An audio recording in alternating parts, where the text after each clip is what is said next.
right to the wire, uncharacteristic. 3 for Beast Dog, 3 up. No, we'll take the 74th running of the Manitoba Derby.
Who's going to take the Manitoba Derby?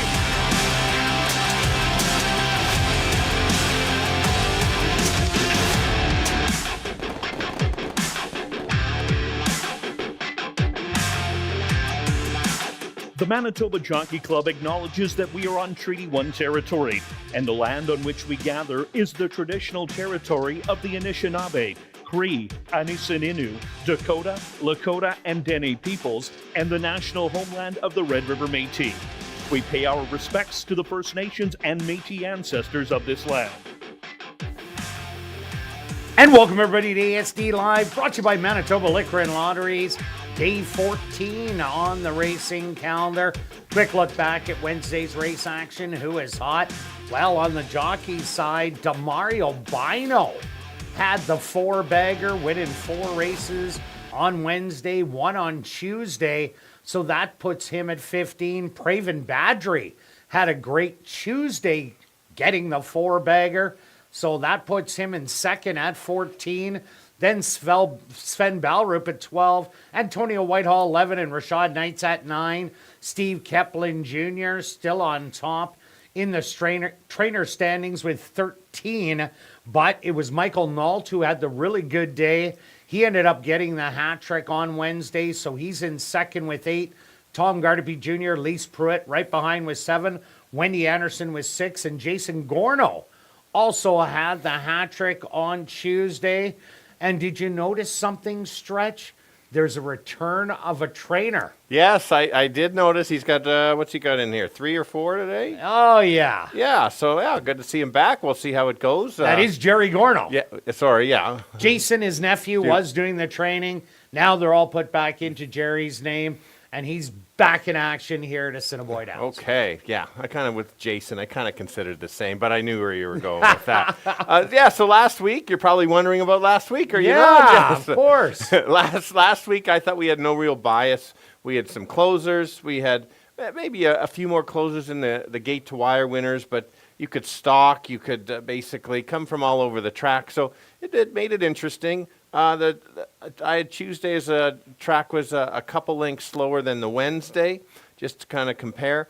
Do we have time for math class today? Yeah, sure. Go ahead, Stretch. I was be honest, I was probably going to. It wouldn't have mattered if I said yes. You were going to go with it. Look, you even have your own graphics. Yes. All right. Well, thank you for letting me with math class. So basically, we've got about a quarter of the way through the meet already, over the quarter of the way through already, which is unfortunate. It's flying by. I know.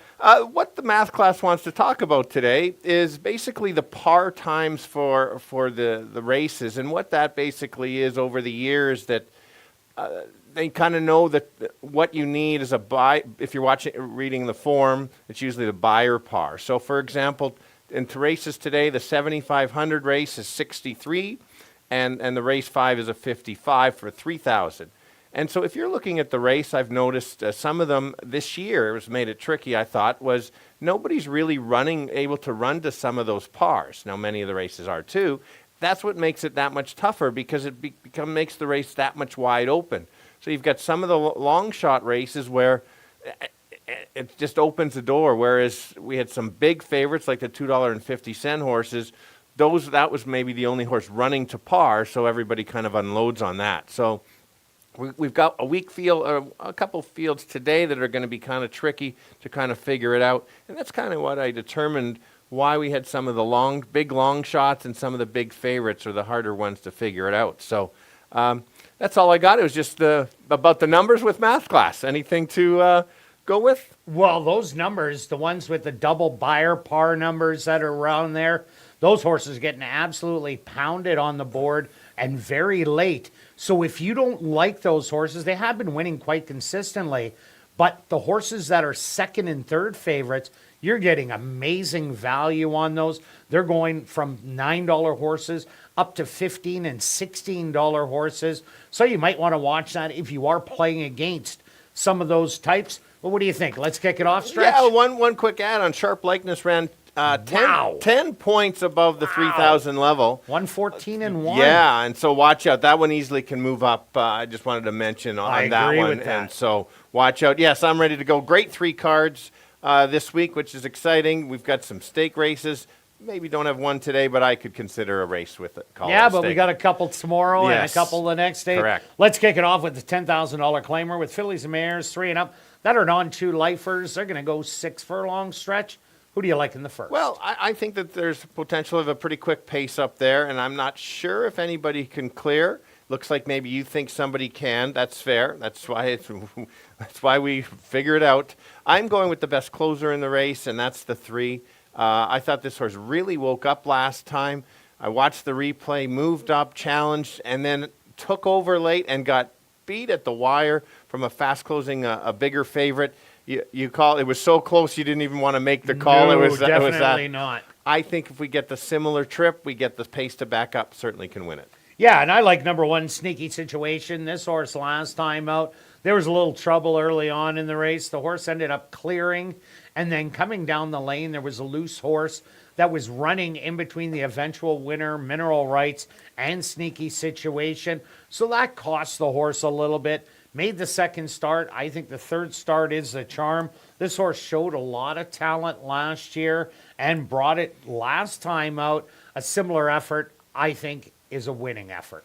Yeah, no, I agree with you. I just thought, is 6 furlongs right on the cusp? So we're going to find out. I wouldn't cash the tickets until that horse crosses it. There's no doubt about for sure. that one. And I'm going back. I've been chasing the 5 a bit. Was involved in a bit of the trouble, the race you speak of, and then last time really woke up, showed that early speed. I thought this horse could stalk outside the 1 and maybe just take over. Ran too good last time that I didn't want to leave the horse out. Good first race, 3, 5, and 1. Yeah, and I'm 1, 3, and 5. Now we're going to carry on to race number 2, a $7,500 claimer for 3-year-olds and up. They're going to go the 6 furlong distance stretch. You're back to Market King. Yeah, and so there will be a big favorite. We've got the money line at 1 to 2. I actually agree with that money line.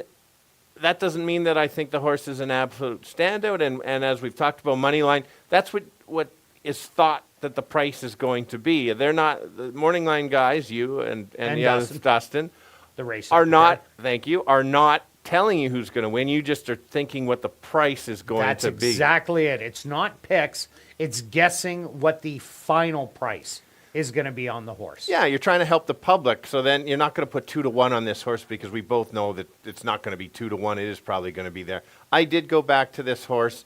Like I said, not an absolute cinch, but I just think that this horse doesn't have to have the lead. If somebody quarter horses can kind of sit just off, back in that 7,500. I think this is a slightly easier spot at 7,500.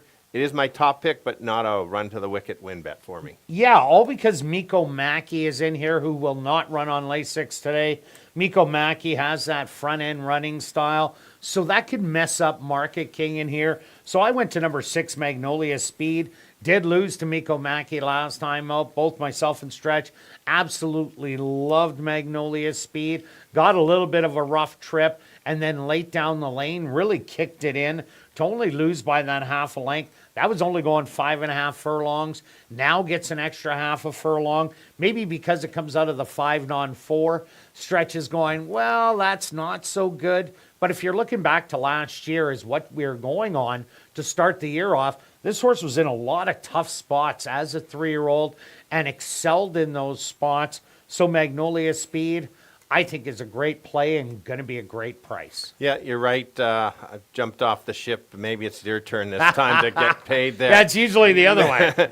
I'm going back to the one as you have included in this one. I did like this horse to run second last time, made a nice move. I think the horse should get just kind of another good trip, sit back and make that late close, gets that extra half furlong. And I think the gap might even close between the 4 and the 1, and so therefore you're going to get a big price on the 1. So couldn't leave this horse out because of the running style as well. And you're running it out with Mr. Dazzle, also not running on Lasix today. What about him? Yeah, same thing. We know this horse is the back class, very similar as the 6. This horse has been running against some pretty good ones. I'm not worried about the claiming price because I know where he belongs. Same kind of thing. We'll get the trip and kind of pick up the pieces late. 4-1-5. And I'm 6-4-1.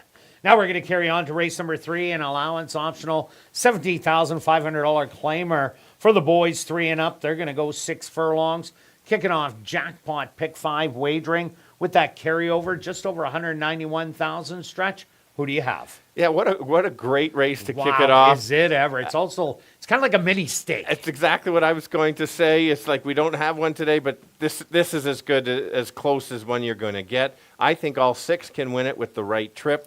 It's very exciting. We have the same horse on top. I'm not happy that you have my horse on second, but we'll get to. So good. Yeah, I know, but I can get better odds. And you anyway. Okay. Anyway, let's talk about the 4. This horse.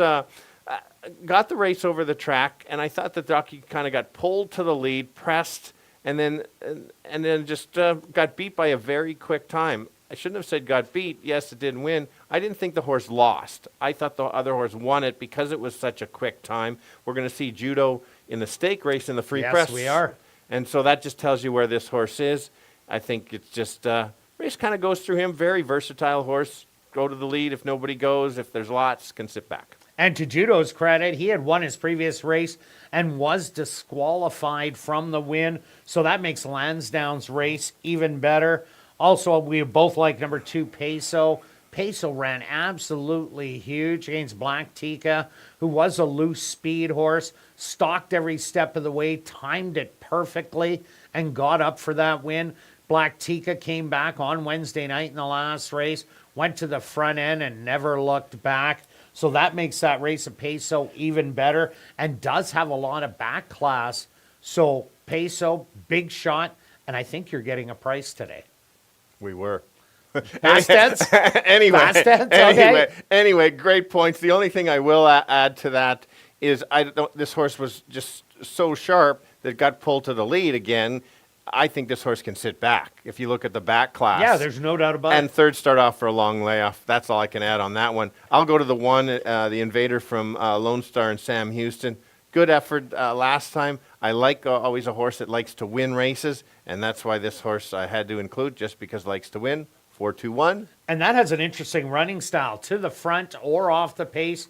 Can do a little bit of everything. And I also took number 5, Exacting. Yeah, ran a really flat race last time out. But the previous race, going 5.5 furlongs, Jafafa just ended up getting away on him, going wire to wire. Exacting kind of pulled himself back through the turn and then came really running at the end and ran out of ground. Wondering which Exacting is going to show up, because myself and Stretch, after a bad race, we said, no shot, and then he absolutely blows the doors off him. I'm not leaving him out, so I'm going to give you 4, 2, and 5. Now we're going to carry on to race number 4, kicking off $50,000 guaranteed pick 4 wagering for this $7,500 claimer for Fillies Mares 3 and up. They're going to go 6 furlongs. Number 5, Bubbly Talking. make the jockey Ronaldo Cumberbatch correct the weight to 117 pounds. Stretch, what do you got in here? Yeah, if you didn't fall asleep during my math class and intro, because I know some people do fall asleep. I like math. I like math class. What? I'm just waking up. Yeah, very good. This is one of those that it's hard to find a horse that's going to run to that par time to try to win this race. So I think it's a wide open race. We've got 4 horses up there. We both have the 2 on top. It makes sense. It makes sense to me why I've got it on top. And I thought this horse ran against the boys last time out, was a little bit wide, was off a month, got used to the racetrack. If you look at some of those other races, can show a little more speed. And I just think that it kind of sets it up that this horse might be able to clear and kind of keep going. But again, careful on this race. Yeah, there wasn't a lot of speed in there. Zippy Season might be the other one to do a little bit of pressuring on the front end. But I really like that it did run against the boys and ran so well in there. Only beaten 7 1/4 lengths. The top 3 were well ahead of everything else. It was a 3-way photo for 4th. Lost that photo, ended up 6th. But now drops back in against the girls. Not the strongest of fields. I think this is one of the stronger plays of the day. Okay, good call. I'll go to the 5. It fits. You're kind of using that rule on the 1. Anyway, this one was made in special weight last year. Now drops to the claiming ranks. Lightly raced. Basically comes in as a decent 5 furlong work for this level. I just think it just has to improve a little bit. Yes, it's a 3-year-old against the older. Nothing else jumped off. This horse, for me, had a bigger reason to improve. Yeah, another horse to look at, number 6, Tree Hugger, has been a money-munching machine over the last couple of years, but runs good enough to be in the top 3. If it does get that good trip, yeah, sure, it could win in here, but it seems like Demario Bino gets along really well with this horse. Wasn't going to beat Awesome Wildcat 2 outs ago. Freed My Magic ran a huge race last time out. Tree Hugger ran huge races all last year. Well, which Tree Hugger is going to show up? Not sure. But Demario Bino had such a good week on Tuesday and Wednesday with 5 wins combined. You just have to put this one in. I left it in. It's probably got to pay about $300 for me to get out on this horse. But I've got it in. $500. Maybe $500. 256 for me. You've got the 1. And I threw in Sundance Sally. That race 2 outs ago came absolutely flying from the back of the field. And when I was calling it, I thought I made the wrong call. And it wasn't Sundance Sally, who didn't run much as a 5-year-old, just couldn't get it going. But everything seems to have clicked so far. Went in the maiden allowance last time out, but the previous race against the boys, so much better. Good long shot. I'm going to give it 2, 6, and 1. Now we're going to carry on to race number 5, a $3,000 claimer for 3-year-olds and up that are non-winners of the year. They're going to go 7 furlong stretch. Number 4, Exotics Bear will not run on Lasix. Who do you have in here? Yeah, we finish off the last 3 with 7 plus 2 turn cards in here. I think it's one of these races that we do have a different, but it's all about who's going to run their top effort, because I think everybody in here, if they run their top race, they can win the race. They're in non-winners for a reason, so it's just a matter of who's ready to run that at least a decent closer to their previous races. I decided to go to the 5 for a few reasons. Last time ran against some very good mid-claimers. Some of those are even a little bit higher. I think that effort at least puts him in the mix. Hasn't won, still hasn't won in a little while, but I think just at this level, certainly can be there. Yeah, any of those top 3 out of that last race definitely would be 1 to 9 in here. Has the best shot, but it is 3,000 non-winners of the year. So if you're reaching, I did go to number 2, Poderoso Equi. Ran a flat effort last time out, beaten 8 3/4. Was a little bit closer to the pace than I thought he would be. But what I really like is 3 consecutive workouts since. Went 4 furlongs, went 5 furlongs, and then went 6 furlongs. Seems like Tom Gardapi Jr. is prepping this horse for something, and that just might be this 7 furlongs. So I'm going to take a shot with Tom and a bit of a price. Yeah, well, if this is the race to do it, I should be taking more long shots in here. Let's go to the 7. This first out had a solid effort and then regressed last time had a higher level. Races at this last year would certainly put this horse maybe to run second again. There's no chance. I looked at this. I wanted to put the 7 for first, but there's no way. I would have to hear about it. Come on, only 10 seconds? Yeah. Anyway, in the money a lot of times. Doesn't mind, just kind of in the mix. Figures are all there. I just could not put him in the top, top spot, but I can't leave the horse out either. Yeah, another horse to look at, number 6, Elusive Love. Here's a horse that was at the 5 non-4 lifers, taking the drop, ran evenly, chasing the rest of the field all the way around. But if you go back to Turf Paradise and you look at the route races there's 4 of them, 4th beaten 3, 4th beaten 3, 4th beaten 3, and 3rd beaten 3. The horse was in every single one of those races.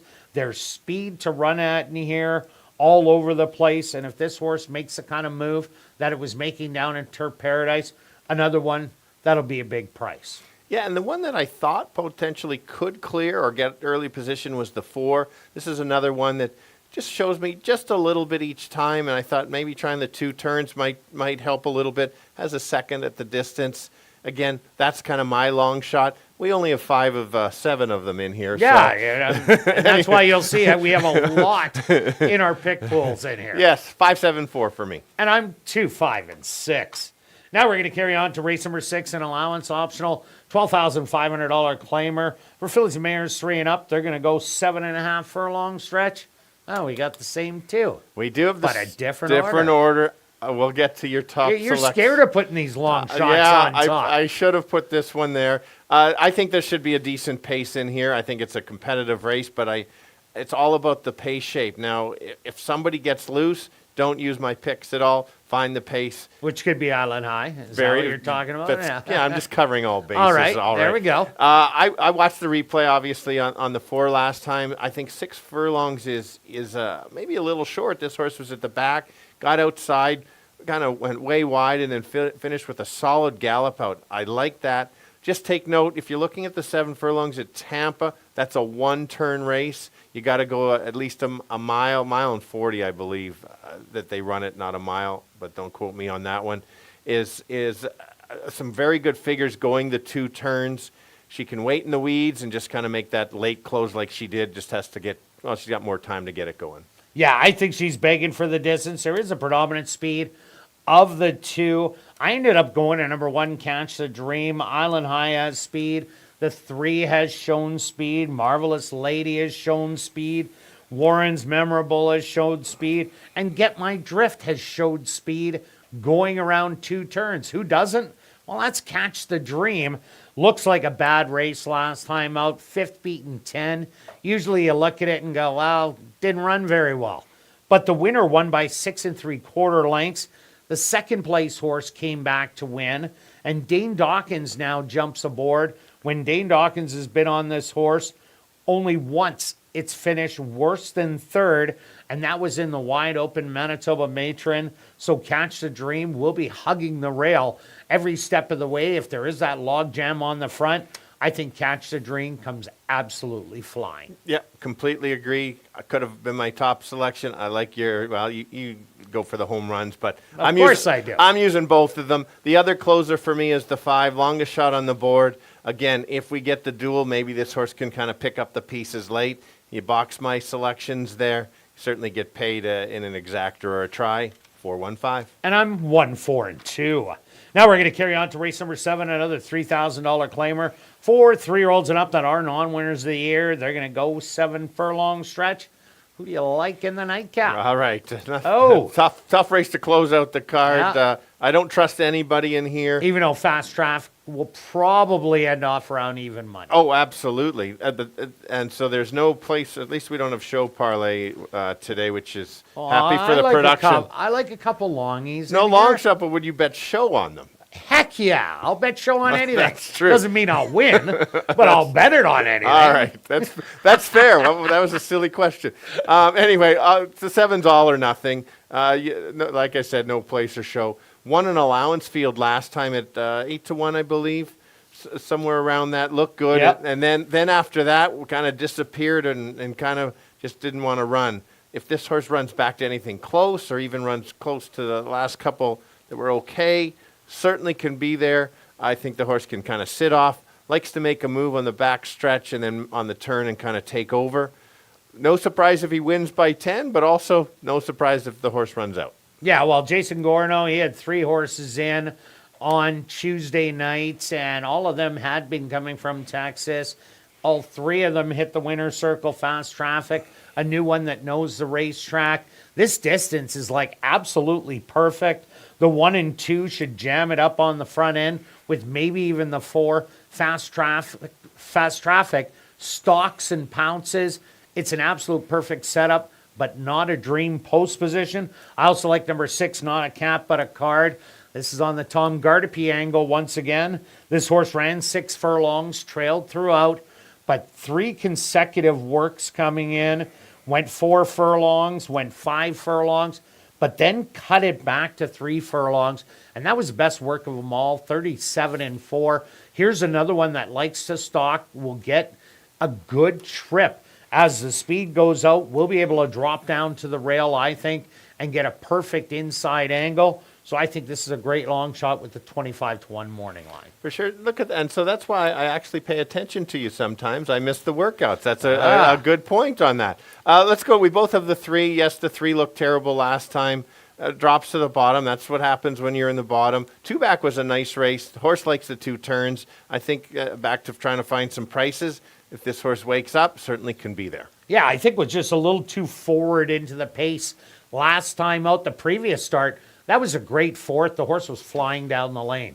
What about number 2, Arcadian Storm, who they had a world of trouble getting into the starting gate? Which I'm surprised that you didn't include because you didn't mind this horse last time. No, I did like it, but I didn't like the way it finished, even though it was just messing around at the gate. Beaten by 30, just didn't tickle me. Okay, I thought the horse ran the race before, and that was kind of why I give this horse. I wanted to at least have somebody that could be close to the lead just in case got loose. If this horse wanted to, can run some decent races. We'll just find out. It's it's a bit of a guess, but 7-3-2. And I'm 7-6-3. Good luck with all your wagers this evening, and I'll be right back with the changes on this evening's Carter Racing.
And if everybody can get their pens and programs ready, here are the changes on this evening's 7-race Carter Racing. Turning your programs to race number 1, there's just a couple of overweights. Now turning your programs to race number 2, the MNP Corporate Finance Derby. Number 2, Miko Maki, will not run on Lasix. Now turning your programs to race number 3, the Lorne Ducharme Memorial Race, kicking off Jackpot Pick 5 wagering. That Jackpot Pick 5 carryover, just over $191,000. Now turning your programs to race number 4, kicking off $50,000 guaranteed Pick 4 wagering. Scratch number 4, Pioneers Tigress. Number 5, Bubbly Talkin'. Make the jockey Ronaldo Cumberbatch and correct the weight to 117 pounds. Now turning your programs to race number 5, our VIP Fan of the Night race. Number 3, Double Time. The claiming price should read $4,500. Number 4, Exotics Bear, will not run on Lasix. Now turning your programs to race number 6, our first of 2 classic high 5 races, There are no changes, and also no changes in race number 7. Another nice night for racing here in Winnipeg. Under mostly cloudy skies, the temperature 16 degrees Celsius or 60 Fahrenheit. I look pretty comfortable in those clouds, don't I? You do, but I appreciate the production crew. How that's even is pretty much mostly cloudy. I still get a picture in there. Yeah, who are you bribing? Yeah, very good. You even got math class going Yeah, on that's there with true. your own. Okay, the wind out of the northwest at 25 kilometers an hour or 16 miles an hour, and the track is listed as fast. A fast racetrack for this evening's 7-race Carter Racing. We're going to kick it off right here in race number 1 that goes to post in 17 minutes.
And be sure to enter your name for a chance to be our VIP Fan of the Night.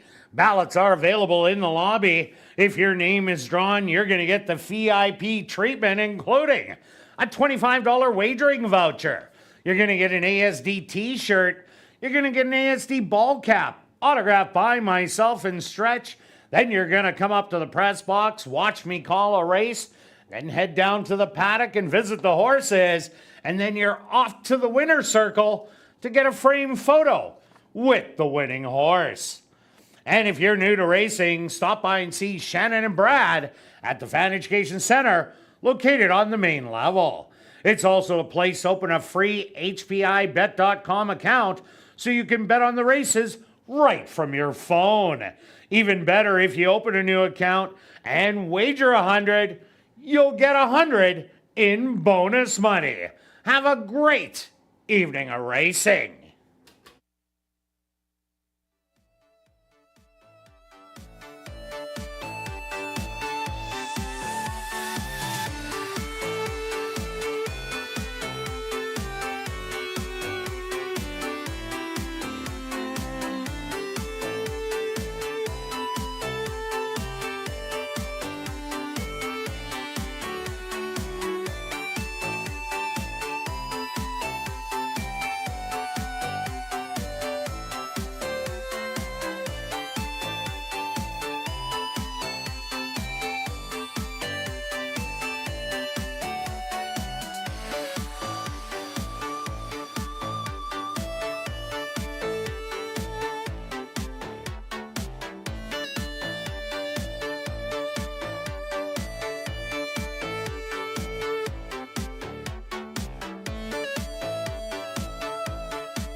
And welcome down to the paddock for race number 1. We're going to kick off the 3-day week of racing with a $10,000 claimer for fillies and mares 3 and up that are non-2-lifers. They're going to go 6 furlong stretch. Big favorite here in the first on number 1. Yeah, and I'm going to try to beat the big favorite because I think there's a bit of a pace battle. So we got Jake on camera today. My selection, Mystery Dance, will not be on the lead. We'll be sitting in probably maybe 3rd or 4th for sure. Should get a nice trip behind the potential pace battle. I agree that the 1 could be the speed of the speed, but I think that the 5 might press a little bit as well. And so I liked how this horse finished up. Did go off at 35-1. Always worry when the horse is that big of a long shot, but I liked how this horse finished. Got beat at the wire on the improve. Is why I'm using it as my top pick. Yeah, and I like this horse. I took it first time out with Sneaky Situation in that race, and it didn't work out so well as Sneaky or Mystery Dance was well back, but I love that bounce back race. Was a winning race that got stolen away by the late closing Midnight Candy Storm. Number 1, Sneaky Situation, taking all the money. This is the 3-year-old against older. Last time out, battled early, opened up by a couple, and just ended up tiring to lose by a length and a half. That was going 5 furlongs, but the previous race was against Gina's Serenade, who so far is the top 3-year-old filly on the grounds. So Sneaky Situation was in good company, draws inside, has tactical speed. I think has a big shot in here because it can also stalk. That's fair. And we both have the 5 on the card in our top 3. The first race, it was my big long shot. I felt that there was a little bit of trouble. Next start out ran such a big race. Just another one on the improve. This horse won a bunch of races last year. I just couldn't go leave this horse out. Again, now may go to the lead. The 1 may go to the lead, but I thought this one could also sit just off. Yeah, for sure. Also, number 2, Gambler's Nightmare. This is another horse that could add to the early speed in here. Showed it at Fauner Park and Arapahoe last year. And most recently was forwardly placed before backing out of it. But Gambler's Nightmare has won at the distance, 6 furlongs out of 4 tries with also a 3rd place finish. So this one can't be discounted. Currently 8-1 on the board. Not to put you on the spot, do you know where LEG is? Yes, Legacy Downs. Very good. Started May. Part of the Nebraska circuit. Yes, very good. Do you know where they are now? I do not know where they They're are at Harris. Oh, okay. In Columbus. This first meet, by the way, for Legacy. They started May 25th. It started. Hence hand times. There was a casino that went up. Of course, you knew that. Let's talk about. I haven't stopped at that casino yet, but you went. It might happen. You've gone past the casino. Yes, I have. Really? A couple of them. I was sleeping though. Oh. So that doesn't count. Fair. I've never gone past a racetrack before. That's kind of a running joke. Let's talk about the 4. No barbed wire. This horse has had 2 starts. Hasn't shown a whole lot, but I think this horse just one of those is a closer. So if you talked about the 1, 2, and 5 maybe battling it out. This is the one of those races that everybody's pressing and there's one sitting at the back. Maybe this is the one. If it gets up, you will get paid. Yeah, no doubt about it. She ran some good races last year that are good enough to be in top 3. All right, let's go to our wagers here in race number 1 stretch. What do you have? I've got a place bet here. All right. It's this 40 place on 3 in case one of the speed horses get away. And myself, I'm going after the early daily double. I'm going to bet a $20 double, 1 and 6. Good luck with all your wagers here in race 1, and we'll see you back for race 2.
horse on the track for race number 1.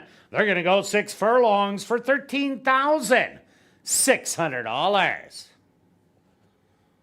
Number 1 is Sneaky Situation, owned by Murray Clear Sky, trained by Sherry Lang, with Rashad Knights. Number 2 is Gambler's Nightmare, owned by Murray Clear Sky, trained by Jennifer Jordan, with Dane Dawkins. Number 3 is Mystery Dance, owned by Stella Racing, trained by Stephen Gaskin, with Demario Bino. Number 4 is No Barbed Wire, owned and trained by Marion Johnston, with Siobhan Bell. Rounding out the opener is number 5, I Am Mila, owned by Back on Track Stables and Larry Falloon, trained by Jennifer Jordan, with Sven Balro. Rolling doubles, kick it off here in race number 1. They'll go to post in approximately 4 minutes.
All right, the girls kick off the Monday card. Most of them looking for their second lifetime win, going 6 furlongs. Let's start with the horse that will not be on the lead. That's the 3. She's going to sit back, hopefully let the others battle it out early and make a big move late and try to get up there. Getting 3-1, nice price. I think that's the right value. Another one that's going to be forwardly placed, that's the 5. Kept getting better in the last couple starts here. 1 races last year. Can show some speed, could sit just off. Runs back to some of the races last year, could be the upset, and the speed of the speed, and who the likely favorite is the 1, will be right there early. Just a matter of can get the distance. 3, 5, and 1. Kirt. Yeah, Stretch, I did go to the 1, the big favorite, Sneaky Situation. Ran a great race last time out. Had to deal with a loose horse coming down the lane in between the eventual winner, Mineral Rights, and itself, but beat the rest of the field easily by a couple of lengths, with Midnight Candy Storm, the 3rd place finisher, coming back to win. Has tactical speed, but doesn't need the lead. I think it's the one to beat. I also like number 3, Mystery Dance, as you do, as it's your top pick. This horse, a little troubled trip in the first one, but a much better effort last time. Almost won the race, but was caught by a rallier. And number 5, I Am Mila, was the wake-up call last time out. Tried to steal it, only lost by a half a length in the end. But I'm going to give you 1, 3, and 5. Good luck here in race number 1.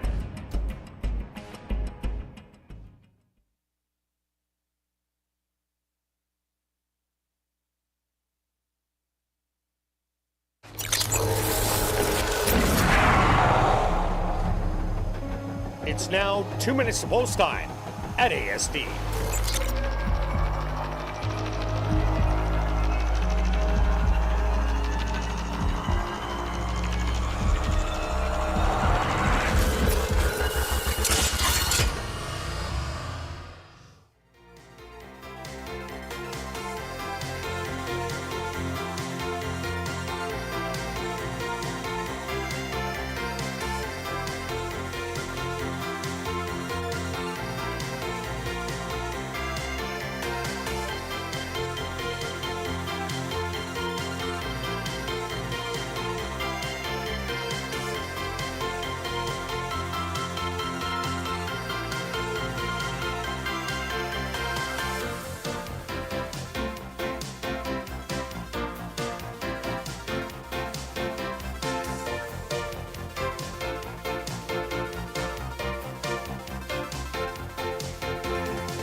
It's post time.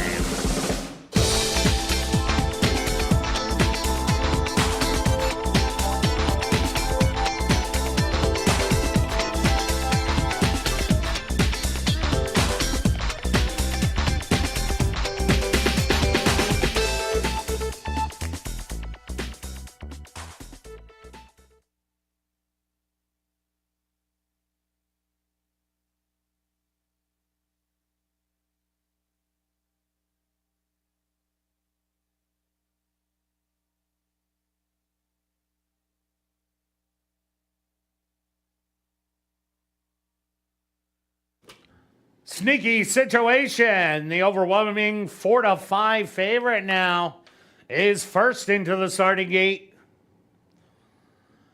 Gambler's Nightmare now moves in. Mystery Dance from the middle is in. Just 2 left to load. No Barbed Wire.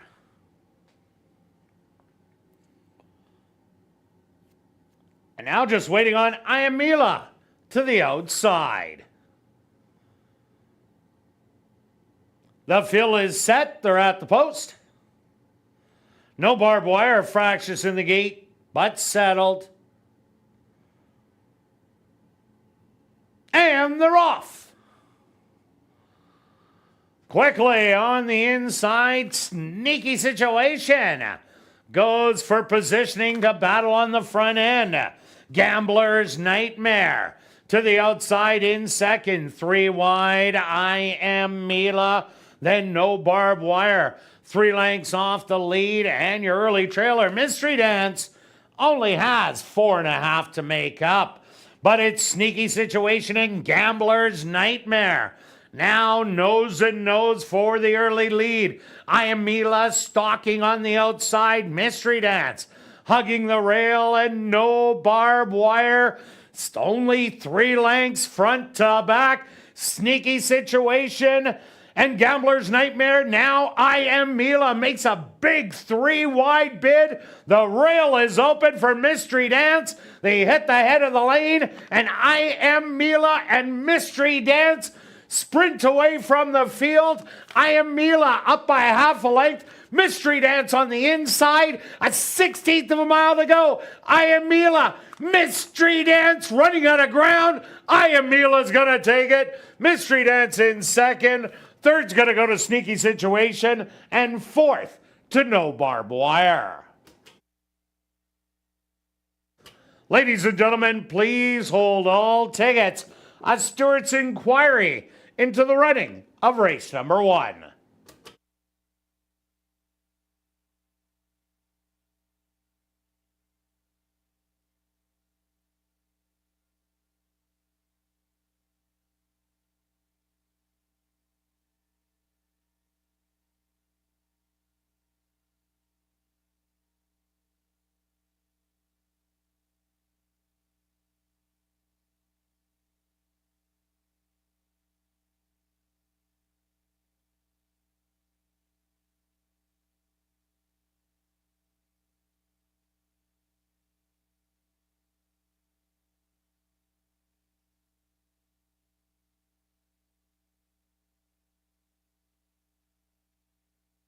The Stewards opposed to number 5, I Am Mila, as your race winner. Second goes to number 3, Mystery Dance.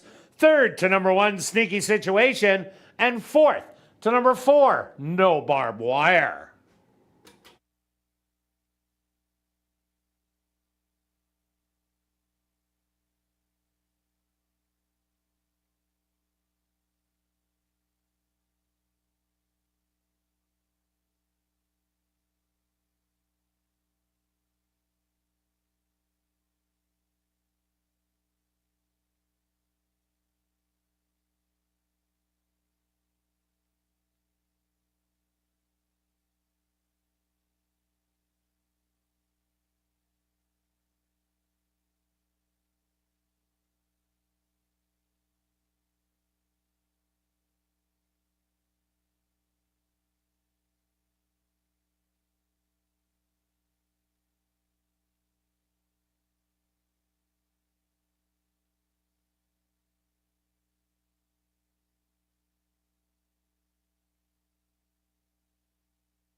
Now entering the winner's enclosure, the unofficial winner here in race number 1, that's number 5, I Am Mila. I Am Mila is a dark bear brown mare, 5 years old, by Nonios. Out of the mare, I Am Persnickety by Mr. Greeley. Owned by Back on Track Stables and Larry Falloon. Trained by Jennifer Jordan and ridden on official victory by Sven Bowrow. Number 5, I Am Mila, is proudly bred right here in Manitoba by Larry Falloon and Dennis Huberto.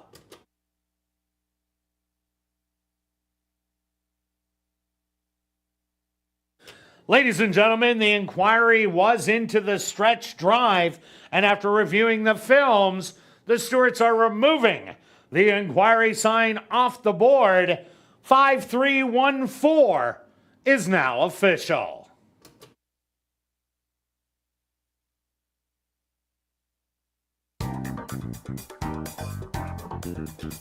Race 1 is official in the upcoming second race, the MNP Corporate Finance Derby.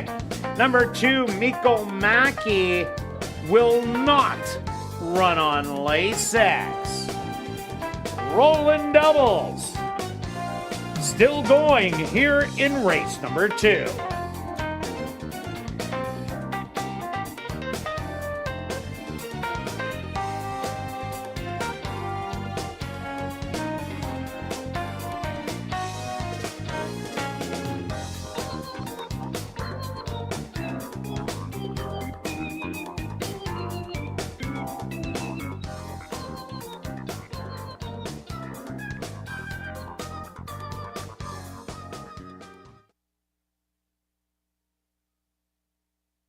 Ladies and gentlemen, directing your attention back down to the winner's enclosure.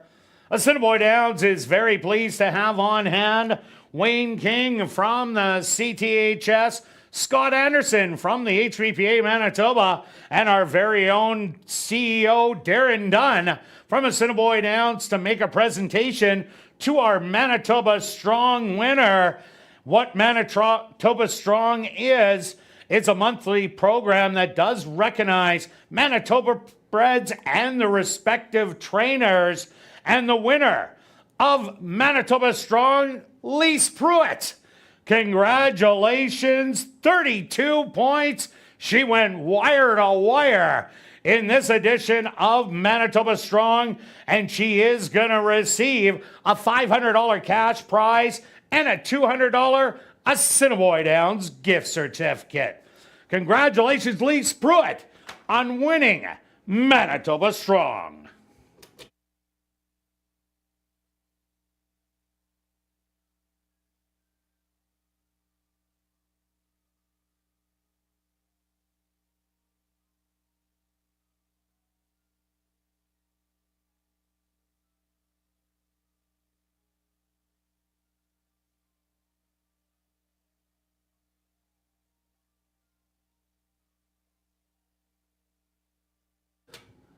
Ladies and gentlemen, directing your attention to the television monitors is the inquiry tape from race number 1.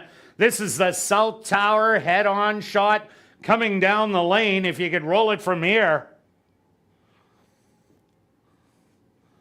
And what the stewards were looking at was that bit of contact that did happen right there between number 5, I Am Mila, and number 3, Mystery Dance. The two horses on the right of your screen in blue and red and green. As you see, they do make minor contact. And in the stewards' decision, no change was warranted.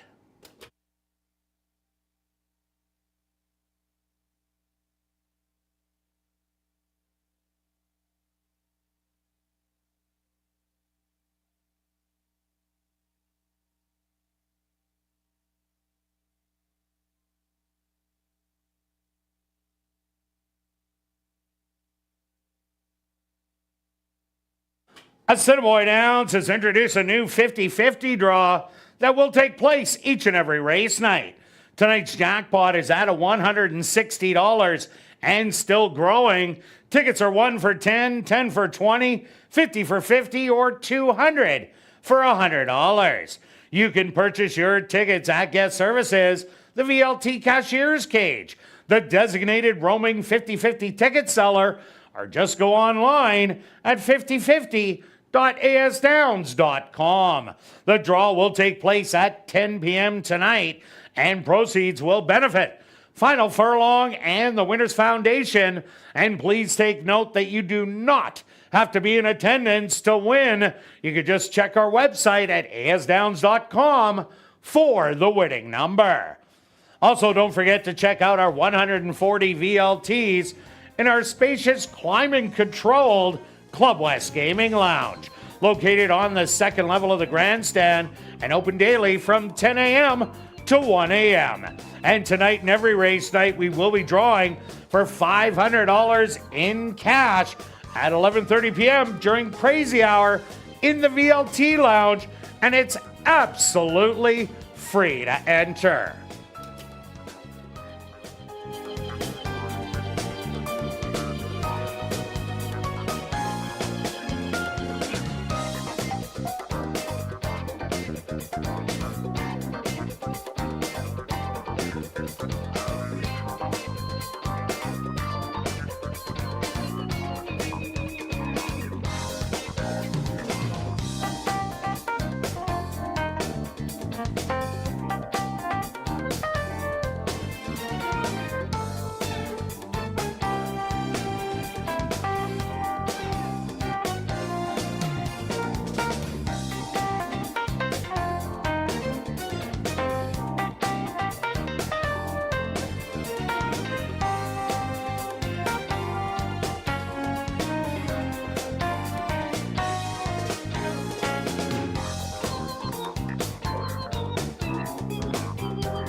And welcome back down the paddock for race number 2 for this $7,500 claimer for 3-year-olds and up.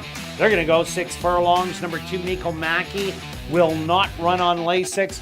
Quick look back at race number 1, I Am Mila, Sven Balrup.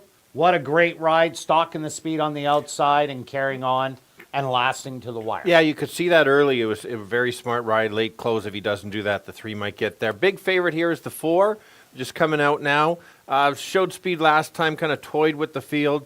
Doesn't need the lead. The couple times it's been on the lead, went gate to wire. I think that can happen. Expect the $3 price. I think the 2 and 4 hook up, so I went to number 6, Magnolia Speed. Last time out was sitting close, backed up, and then came running at the end, only lose by a half a length. Gets an extra half a furlong today. I think that is the big deal in here. The horse is 5 for 6 in the money. Yeah, and the one that's going to be also closing like the horse in the last race that I liked, Bossy Holiday, did lose to the 4 last time by 3, gets the extra half furlong, should sit back and try to make a late close. All right, Stretch, let's go to our wagers here in race number 2. As the horses are hitting the track, what do you have? Yeah, just a Kirt tri-wheel, right. $5 4 with 1 with 3-5. And I'm doing a pick 3, 1, 4, 6 with 1, 2, 4, 5 with just the 2. That's a $1 ticket is 12. I'm doing a $2 one for 24. Good luck with all your wagers here in race 2. We'll see you back for race 3. Kicking off jackpot pick 5 wagering.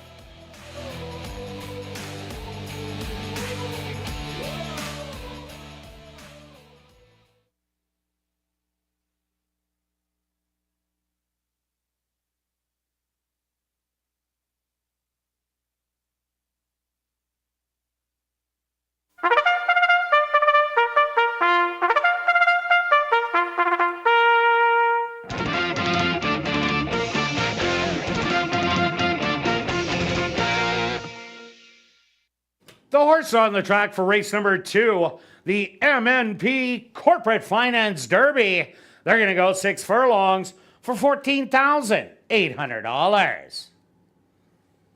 Number 1 is Bossy Holiday, owned by Jay Goy Racing, trained by Carl Anderson with Matthew Bennett. Number 2 is Miko Mackey, owned by TP Racing, trained by Maria Stanford with Dane Dawkins. Number 3 is Spire, owned by Murray Clearsky, trained by Sherry Lang with Sachin Paris. Number 4 is Market King, owned by King Couture and Sharon Uhl, trained by Jared Brown with Demario Bino. Number 5 is Mr. Dazzle, owned by Hearthstone Stable, trained by Victoria Morse with Antonio Whitehall. Rounding out the field is number 6, Magnolia Speed, owned by Tom Payne and Elton Dickey, trained by Elton Dickey with Ronaldo Cumberbatch. The MNP Corporate Finance Derby.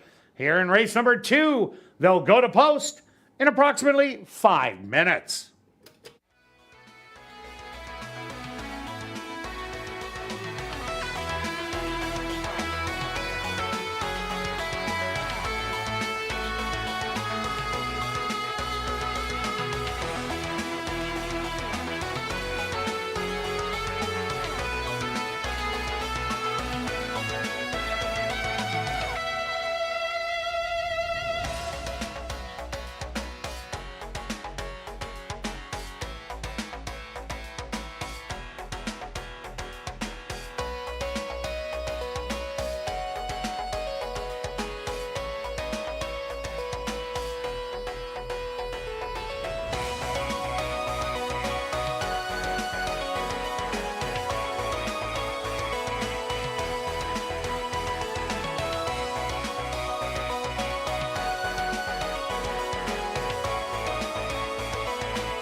going 6 furlongs. Big favorite is the 4. Will be tough to beat. Not going to get a lot of value. Can go to lead or just sit off. Let's look at some of the prices to help a bigger of a payout. The 1 horse Bossy Holiday will sit in about 4th or 5th and try to make a late run. Try to pick up the pieces. Lost last time by 3 to the 4 horse. But maybe you can close the gap, and you're getting paid a lot more if you can come through. Another long shot here that has the back class, that's the 5, Mr. Dazzle. Another one that can sit a little closer, make a move, runs back to last year's races, could even upset the 4. But I will give you 4, 1, and 5. Kirt? Yeah, Stretch, I'm with you on Market King to get a big piece of things, but I think Miko Mackey, the 2, is going to take a lot of sting out of the 4, so I went to number 6, Magnolia Speed. Yes, it lost to number 2, Miko Mackey, last time out, but the 2 was loose speed that day, and Magnolia Speed came flying late down the lane, gets an extra half a furlong. I think that's going to make the difference. Market King belongs in this level and is always the one to beat, and I agree, Bossy Holiday will be a rallier behind Magnolia Speed. So I'm going to give you a 6, 4, and 1. Good luck here in race number 2.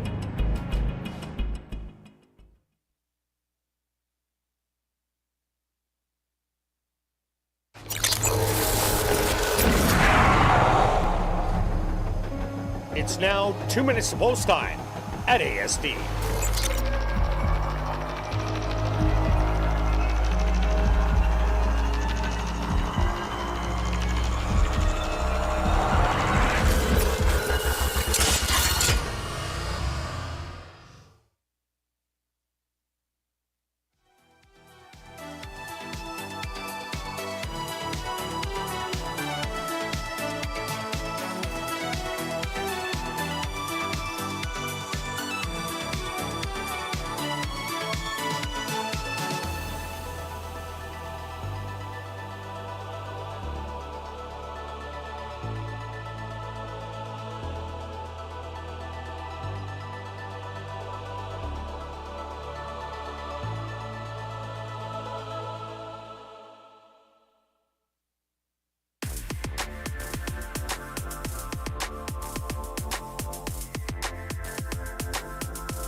Bossy Holiday, the first one into the starting gate. Miko Mackey now ready to move in.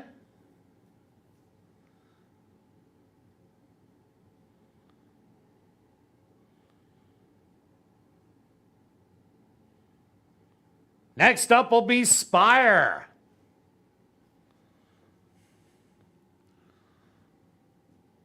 The 2 to 5 favorite, Market King. Locks right in. Just 2 left to load. Mr. Dazzle.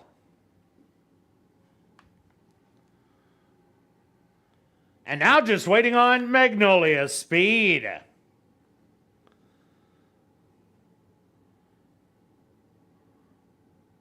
The field is set. They're at the post. And they're off. From the middle, that's Market King. Quickly going after the lead, but Miko Mackey wants it a little more, and we'll get the lead by a half a length. Market King back to second. Bossy Holiday scraping the rail in third. Then it's Mr. Dazzle, a half length back. Another half length to Magnolia Speed and Spire. Can see them all. 24 seconds, the opening quarter. And Miko Mackey still with the advantage. But here comes Market King to look him in the eye. Bossy Holiday starting to get motivated from third. Then Mr. Dazzle, Magnolia Speed, and Spire can still see them all. The half 47-1. They hit the head of the lane, and Bossy Holiday takes full advantage of the open rail and scoots on by for an advantage by 2. Market King is going to try and fight back.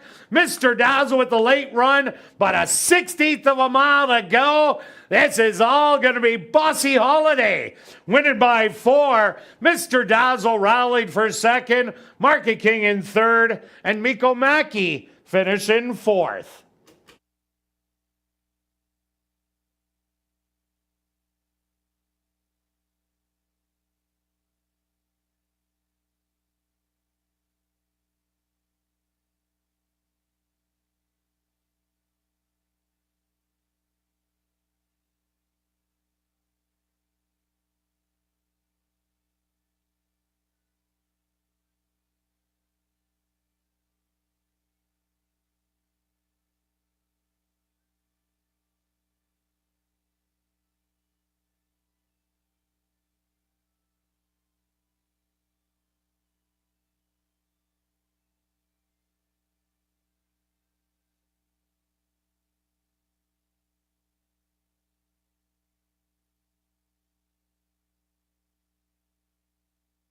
The stewards will post to number 1, Bossy Holiday as your race winner. Second goes to number 5, Mr. Dazzle. Third to number 4, Market King. And fourth to number 2, Miko Mackey. They went the opening quarter, 24 seconds. The half, 47-1. 5 furlongs, 59-4. Time for the 6 furlongs, 113-3.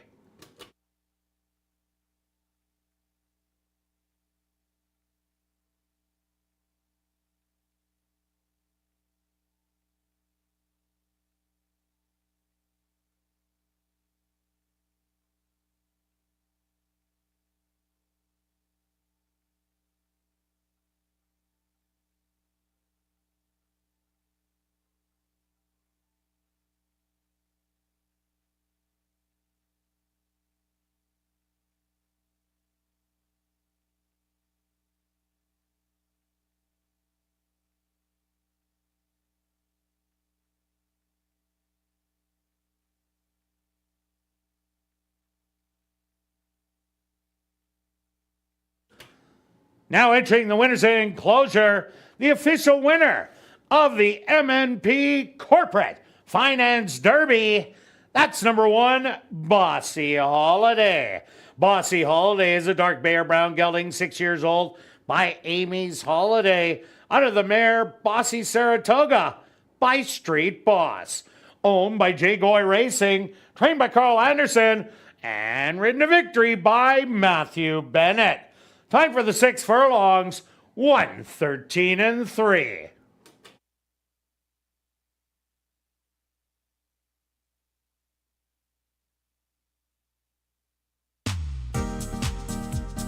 Race 2 is official in the upcoming third race, the Lauren Ducharme Memorial Race, kicking off jackpot pick 5 wagering with a carryover of just over $191,000.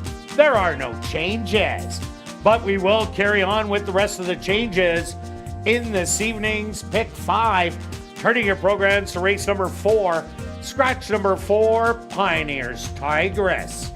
Number 5, Bubbly Talk, and make the jockey Ronaldo Cumberbatch and correct the weight to 117 pounds. Now turning your programs to race number 5, number 3, Double Time, will run for a claiming price of $4,500, and number 4, Exotics Bear, will not run on lay 6. There are no changes in race 6 or 7.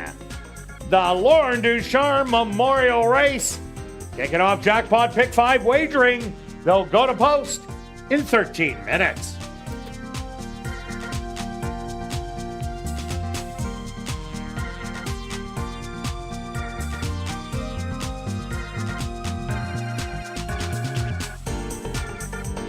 And don't forget to explore the 140 VLTs in our Club West Gaming Lounge, located on the second level of the grandstand and open daily from 10 a.m. to 1 a.m. And remember, our $500 Crazy Hour free cash draw will take place at 11:30 p.m. each and every race night. Also join us on Canada Day, Tuesday, July the 1st, for an unforgettable evening. Live racing kicks off at 7:30 with free family fun activities, followed by a spectacular fireworks display presented by Canfire Pyrotechnics. And after the fireworks, stick around and enjoy some great music to keep the celebration going. Admission is free for everyone, but please take note, there will be a $10 parking charge after 8 p.m. Celebrate Canada Day with thrilling races and a dazzling show in the sky.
Ladies and gentlemen, turning your programs back to race number 2, we had 2 claims to report.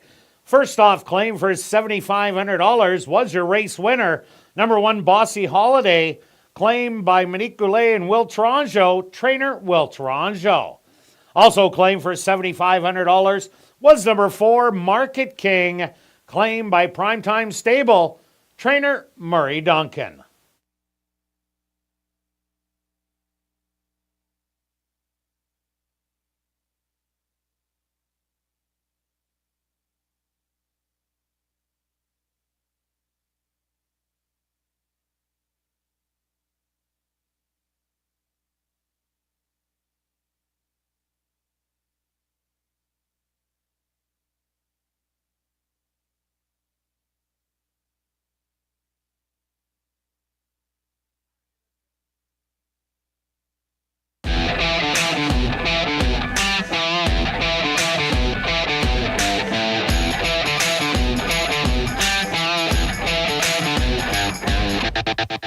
And welcome back down paddock for race number 3.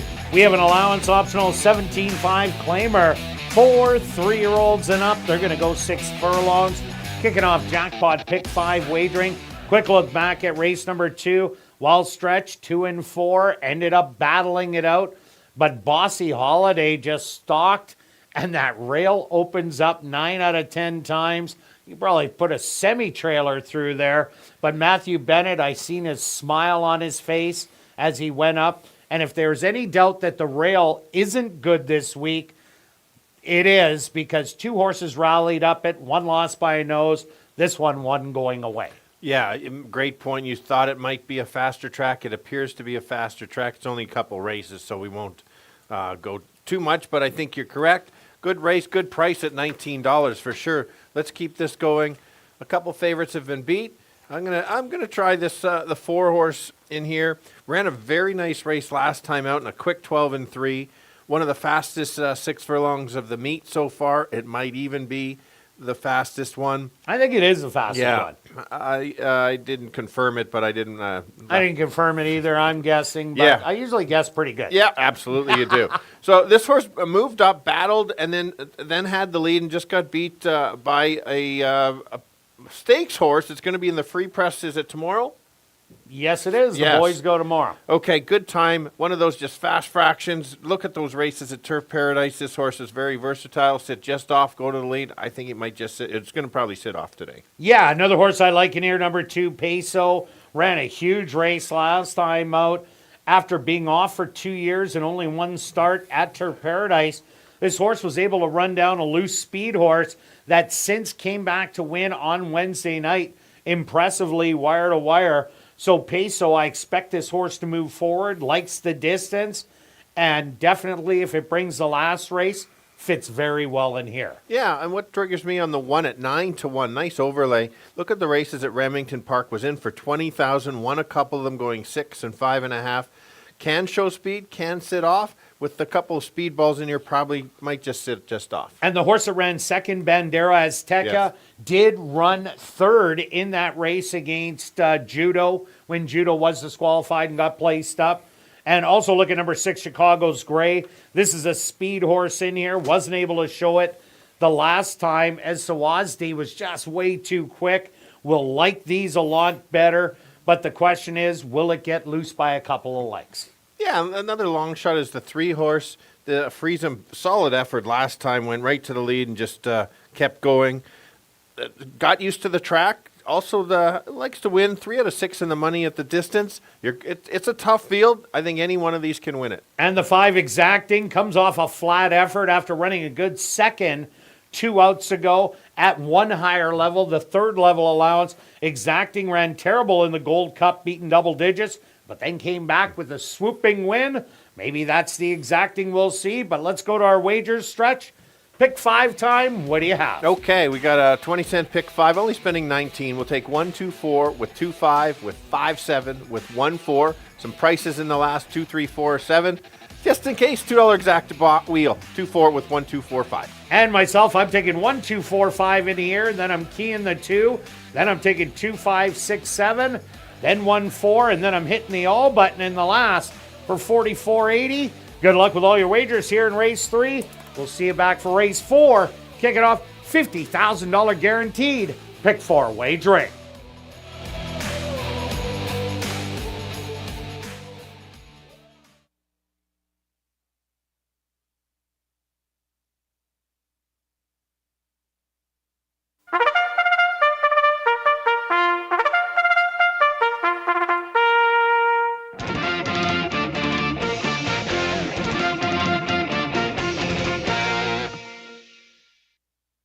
The horses are on the track for race number 3, the Lauren Ducharme Memorial Race.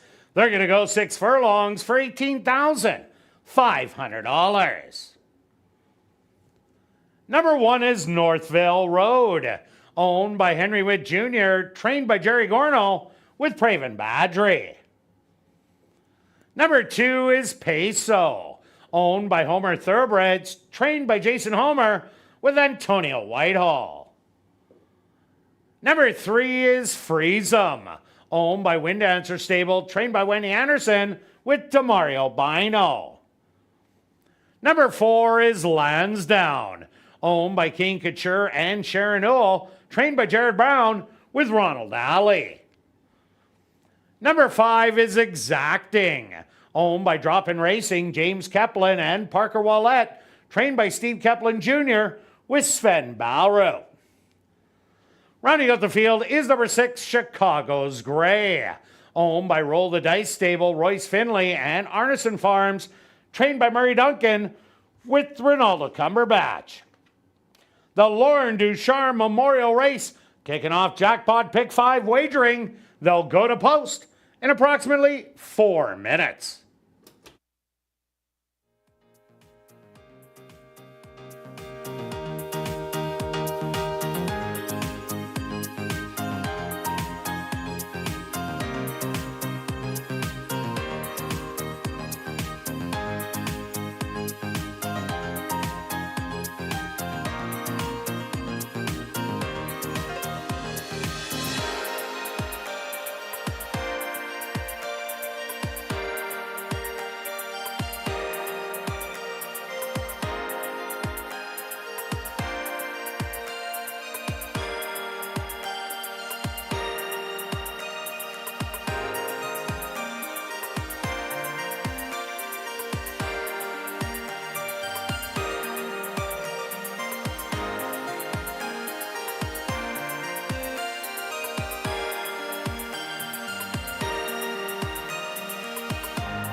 Going 6 furlongs and a top level allowance. Very competitive. Some of the top horses on the ground. So let's go to the 4s. The current favorite, 4 to 5.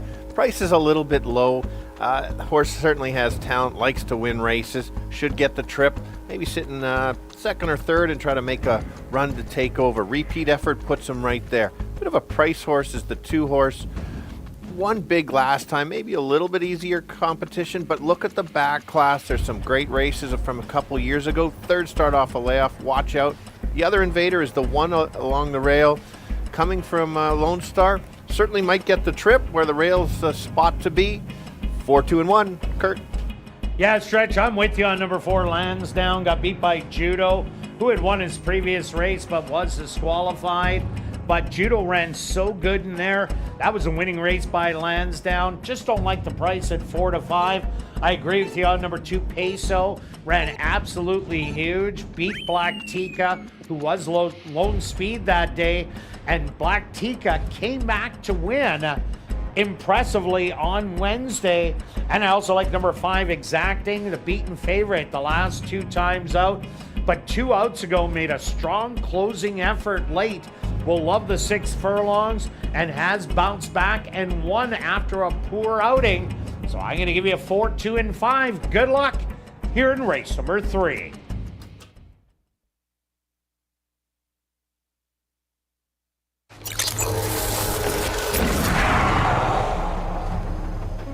It's now 2 minutes to post time at ASD.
It's post time.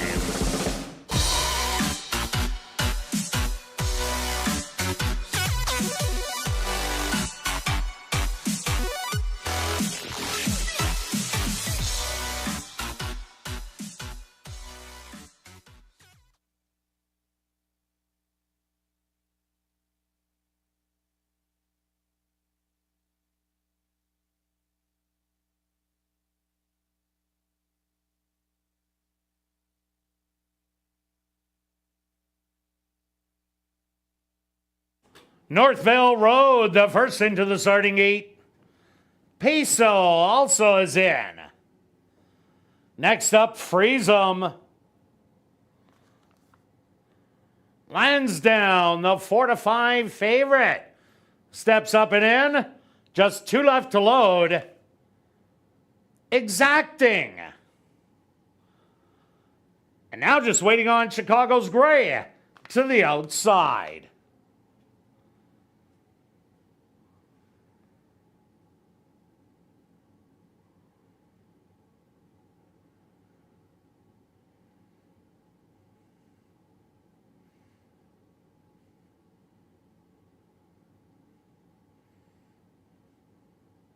He's now in. They're at the post.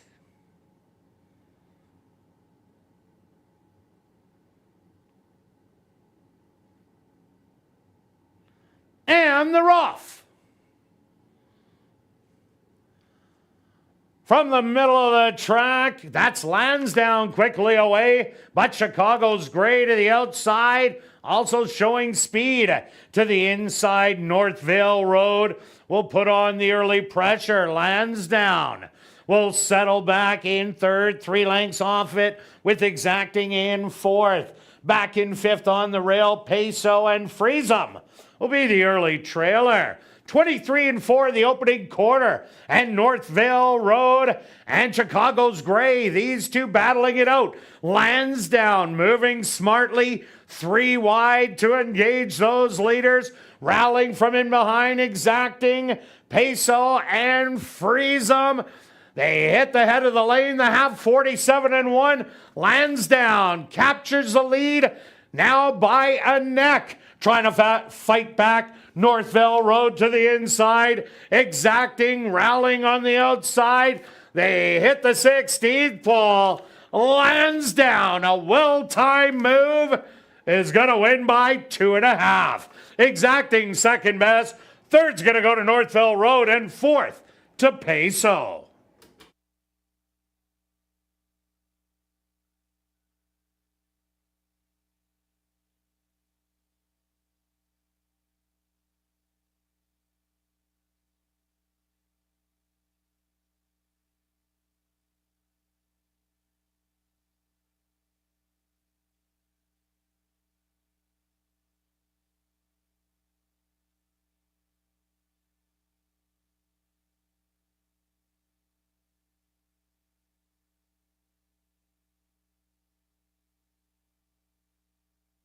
The stewards will post to number 4, Lansdowne as your race winner. Second goes to number 5, Exacting. Third to number 1, Northville Road. And fourth to number 2, Peso. They went the opening quarter 23 and 4. The half 47 and 1. 5 furlongs, 59 and 3. Time for the 6 furlongs, 113 and 1.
Now entering the winner's enclosure, the official winner of the Lauren Deschamps Memorial Race, that's number 4, Lansdowne. Lansdowne is a Grey Roan gelding, 7 years old, by Marquez, out of the mare My Lucky Liz by Exceeding Excel, owned by King Couture and the birthday girl, Sharon Owl, trained by Jared Brown, and ridden to victory by Ronald Alley. Time for the 6 furlongs, 113 and 1. Race 3 is official in the upcoming 4th race. Kicking off $50,000 guaranteed pick 4 wagering. Scratch number 4, Pioneers Tigress. Number 5, Bubbly Talkin'.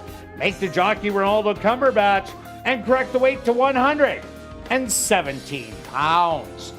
And we'll carry on with the rest of the changes in this evening's pick 4.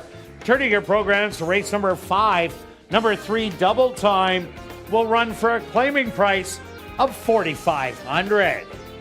Number 4, Exotics Bear, will not run on race 6. And there's no changes in race 6 or 7. $50,000 guaranteed pick 4 wagering right here in race number 4.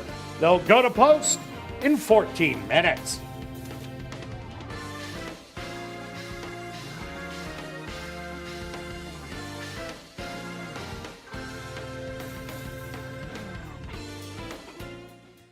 And just a reminder to get your 50-50 tickets before they're gone. The jackpot is currently at $350 and still growing. Tickets are 1 for 10, 10 for 20, 50 for 50, or 200 for $100. Tickets are available at guest services, the VLT cashier's cage, the roaming 50-50 ticket seller, or just go online at 5050.asdowns.com. Ticket sales will close at 9:50 p.m. The draw will take place at 10 p.m. tonight, and proceeds will benefit Final Furlong and the Winners Foundation. And just a reminder, you do not need to be present to claim your prize. Check asdowns.com for the winning number.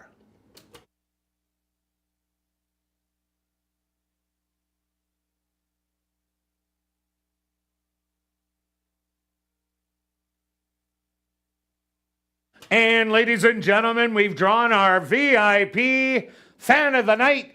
Congratulations goes out to Jeff Bocage. That's Jeff Bocage. Congratulations. You're our VIP Fan of the Night. You have 10 minutes to report to guest services on the main floor, South End.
And welcome back down the paddock for race number 4, kicking off $50,000 guaranteed pick 4 wagering with a $7,500 claimer for fillies and mares 3 and up that are maidens. They're going to go 6 furlongs. Scratch number 4, Pioneers Tigress. Number 5, Bubbly Talkin'. Make the jockey Ronaldo Cumberbatch and correct the weight to 117 pounds. Quick look back at race number 3, Stretch. Lansdowne ran huge first time out. Ran the exact same race and never looked to be the loser. No, it's one of those. It's like just sitting behind the duel. You knew it's just a matter of when it was going to go. Good to see Exacting coming back to himself, running a nice race to close the late. old bounce back. Yeah, it was good to see. All right, pick 4. Here we go. Good sequence, I think. A couple of favorites could get beat.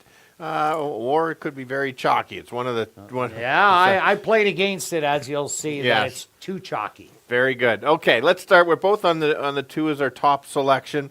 Last time out, ran against the boys, was on the outside, chased some speed, and just kind of faded. It's a good example, I think, that this horse needed a start, was off a month, first time over the track in the lights. And I just think that this horse should improve. It won't take that much. I think this group is still trying to figure out if they want to run or not as racehorses, but we'll see. This could be the one going gate to wire. Yeah, I agree with you. Unarmed ran so good last time out. It was the closer that got it done. High Plains Hunk.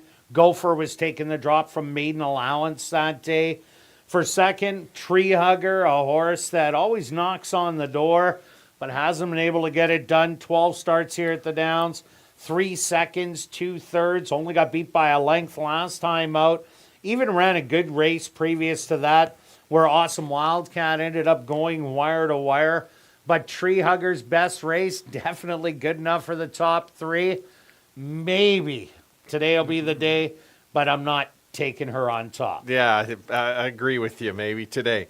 Let's take a look at the 5. A lot of upside on this 3-year-old filly. Yes, running against the older, but has some steady works coming in. Was in special weight. I always liked that. That's where they started. Ran a decently even race on the first out, and the last one wasn't too bad. The winner won by 6. And got in trouble that day. Good call, yes. So I think year off, or just under a year, but going from 2 to 3, we've seen horses just really wake up and decide to run. Let's talk about number 3, Baby Likes to Rock. First-time starter, Saturday Night Lights, the dad.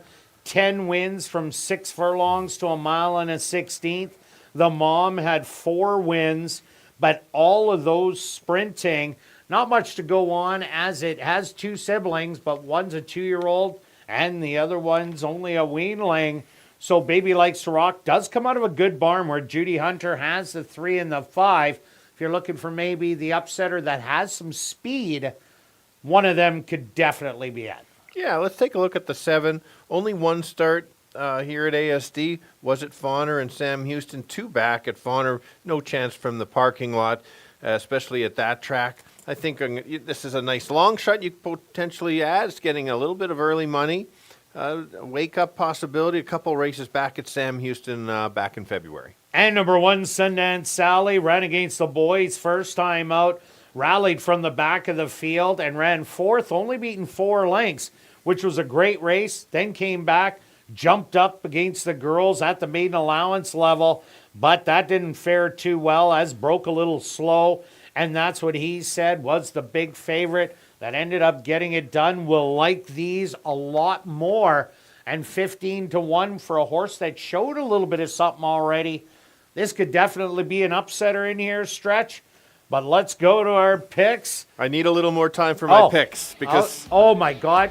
Is there horses in there anymore? Here we go. Okay. I haven't won on. It's the stretch, and Kirt show. Yes. Exactly. Okay. Here we go. Some pick 4s. A chance to get it maybe 3 times. Yeah. I see that. Couple different keys, and then I had $4 left over. So 2, 5, and 6 with 5, 7 with 4 with all. You don't like that one? How about 2, 5 with 5, 7 with 1, 4 with 2, 3, 4, 7?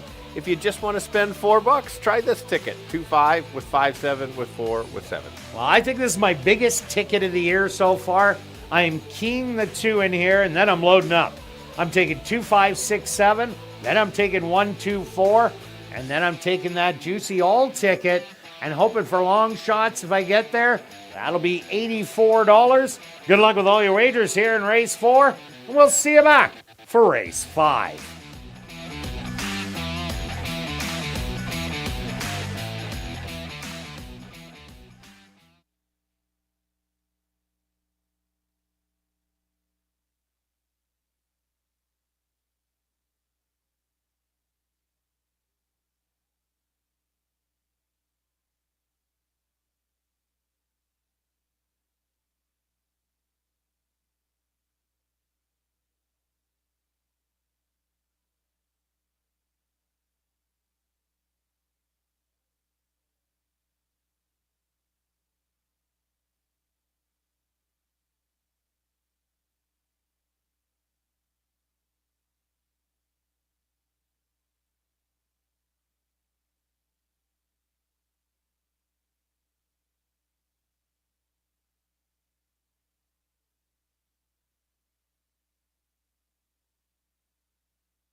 The horse on the track for race number 4. They're going to go 6 furlongs for $10,000.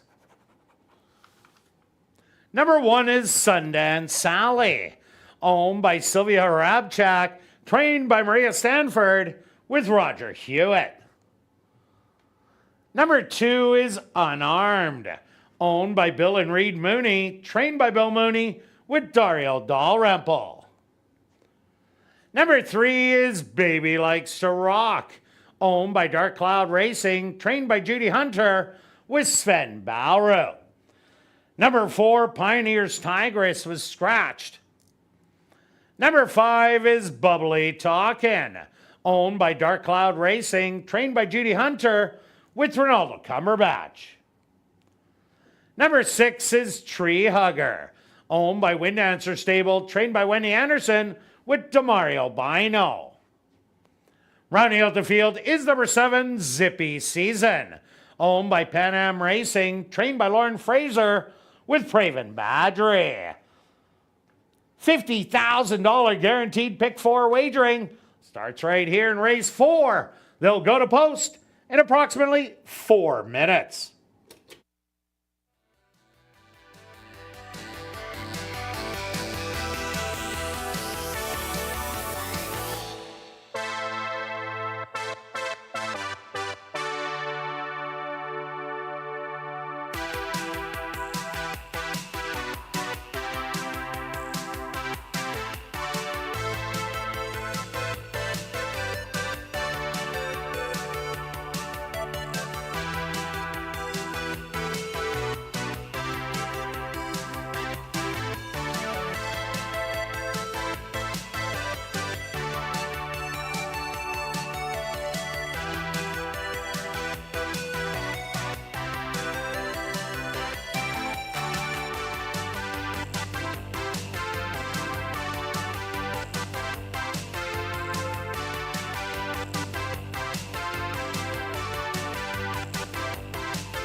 Girls going 6 furlongs, all looking for their first lifetime win. That's why it's a maiden claimer. Let's go to the 2 horses. Current favorite, 8-5. I think that's about the fair value. This horse has some upside. Showed some speed last time against the boys. Now goes from the outside to the inside. Could get the rail and just kind of keep going. Just a horse to watch out, especially since it's a 4-year-old. One of the 3-year-olds is the 5 at 4-1. Hasn't raced this year. Been working out in the mornings. Looks pretty good there. If can handle the layoff, certainly can be the upset. A horse that always seems to be in the money. That's the 6 Tree Hugger. Just a matter of, does she finally want to win? Let's go. 2, 5, and 6. Kirt. Yeah, Stretch, I'm with you on number 2, Unarmed. Good race against the boys. Now goes back against the girls. I think that was the tightener. Expect her to be forwardly placed. And if she runs that same race as last time, she is the one to beat. I also like number 6, Tree Hugger. Has been knocking on the door for some time now. Good race last time out, beating a length. Previous to that, there was no catching Awesome Wildcat who won that easy. So I expect her to run really well. And number 1, Sundance Sally, a great debut race, running 4th against the boys, then jumped up to maiden allowance against the girls, was way too tough and didn't get out of the gate a better break. Just might blow up the tote board at 22-1.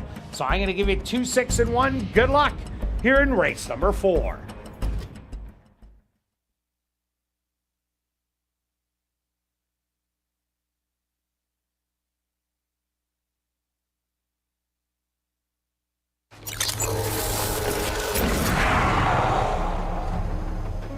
It's now 2 minutes to post time at ASD.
Post time!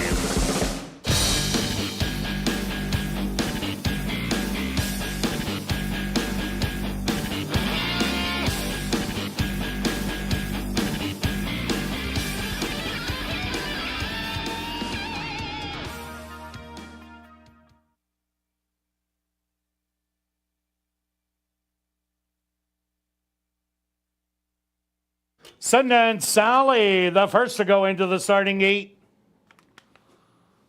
Unarmed, the current 3-2 favorite, goes in. Baby Likes to Rock, the first-time starter, will be next.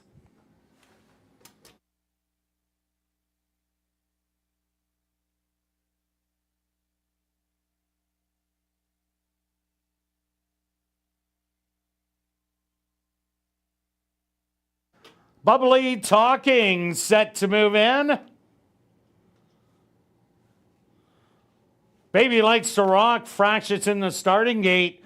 Slight delay into the running of race number 4.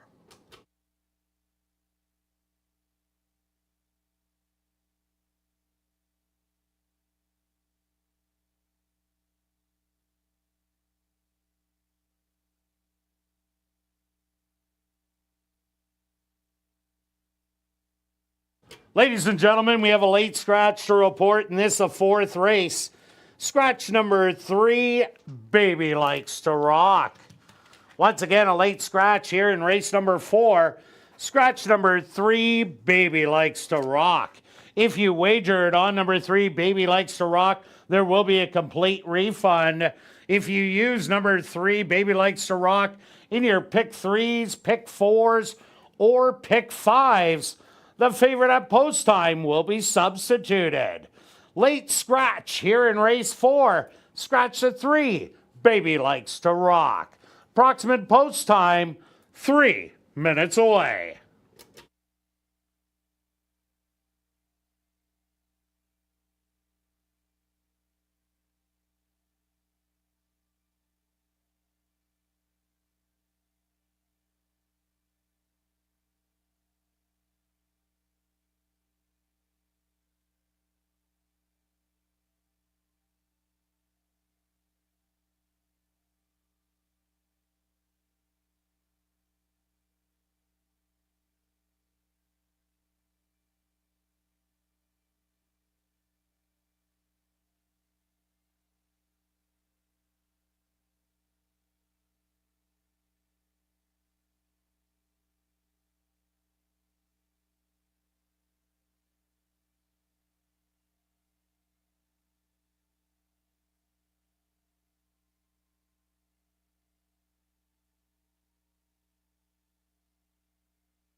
Sundance Sally will be the first to enter the starting gate once again.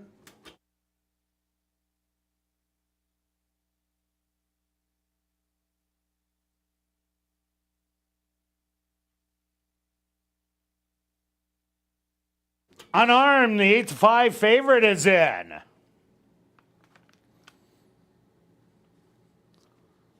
Next up, Bubbly Talkin'.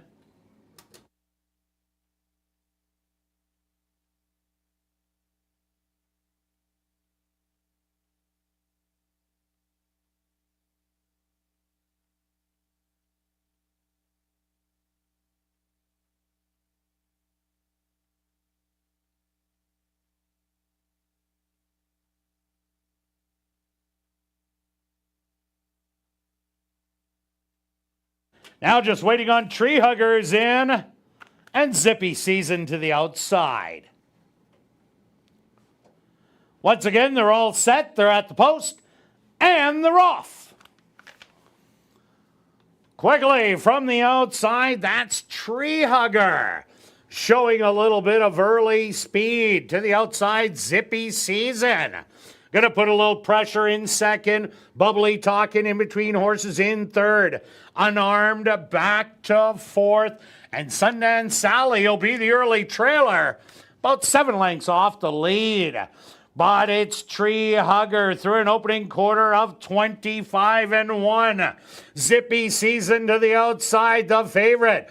Unarmed, making headway, now in third on the rail. On the outside, Bubbly Talking and Sundance Sally starting to roll from the back. But Tree Hugger is going to try and steal it on the front end with Zippy Season to the outside, the half. 49-1. They hit the head of the lane. It's Tree Hugger and Zippy Season. Zippy Season to the outside gets the jump on Tree Hugger, and they're running out of ground. A 16th of a mile to go. Zippy Season is going to get it done by 3. Tree Hugger is second best. Third's going to go to Sundance Sally, and fourth to Unarmed.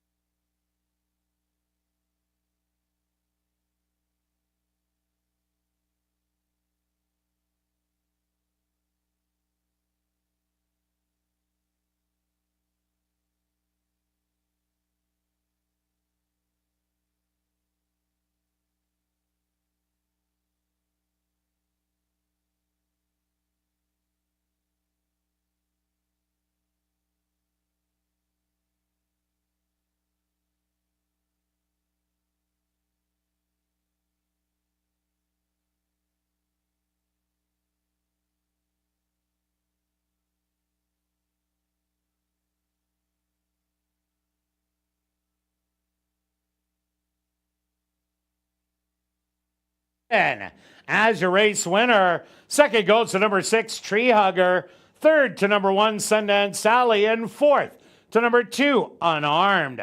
They went the opening quarter 25-1. The half 49-1. 5 furlongs, 102-1. Time for the 6 furlongs, 116.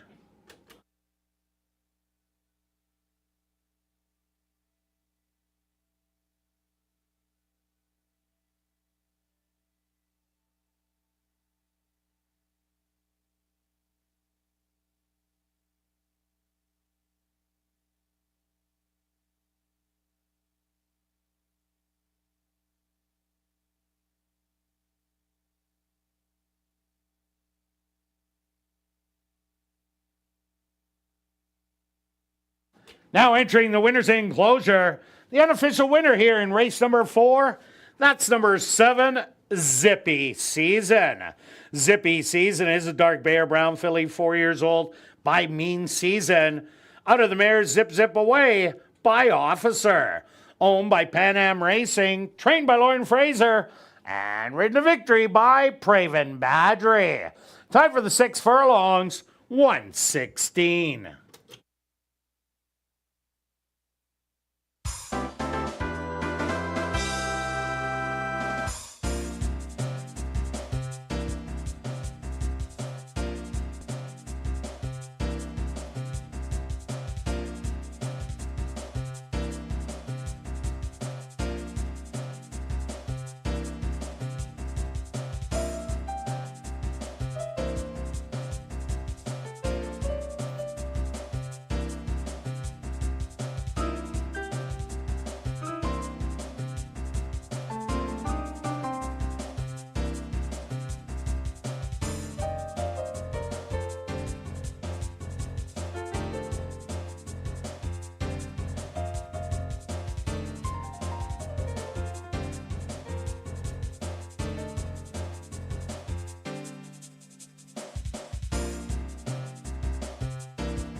Race 4 is official in the upcoming 5th race. Our VIP Fan of the Night race.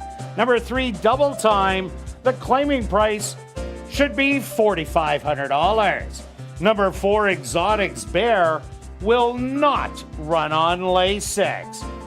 rolling doubles and late pick 3.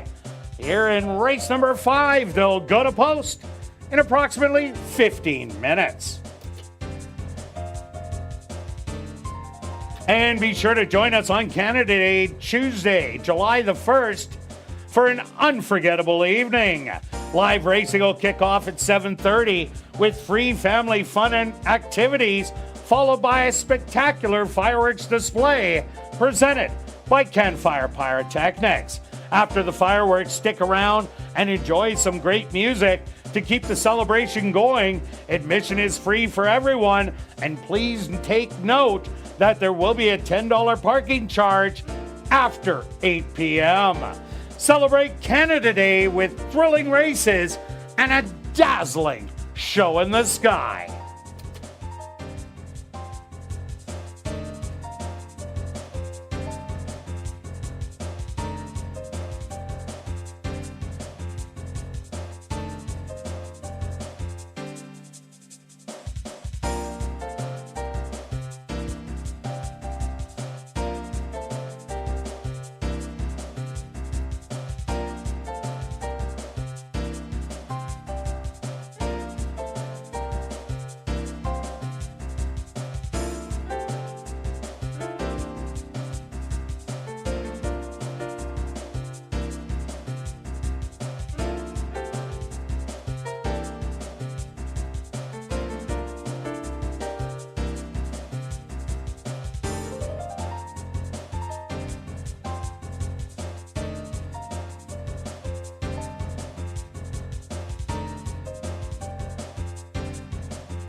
And welcome back down the paddock for race number 5. We have a $3,000 claimer for 3-year-olds and up that are non-winners of the year. They're going to go 7 furlongs.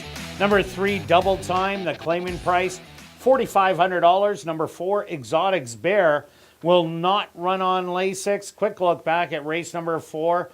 Well, Zippy Season ran absolutely huge as Tree Hugger was on the front end, but just couldn't get it done once again. Yeah, a couple things. I actually picked this horse. I pulled a U and jumped off ship. I liked this horse last time, didn't rewatch the replay.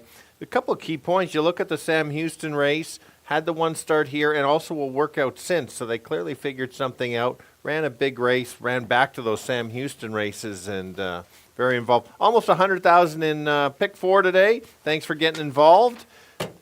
All right, on to Here we race go. number 5. All right. My top selection is the 5. Is dropping in class. Raced against a couple really good horses. Adventing won a couple races in a row in some quick times. Gallant Oak we're going to see tomorrow in a higher level. Gallant Oak was taking the drop. Yeah. Best of Greeley's been running well. So Market King we saw. None of those are in Big here. ticket. Yeah, on and on, on and on. This is the right drop. It's the right move. Put this horse in a spot. Has run at 7 furlongs.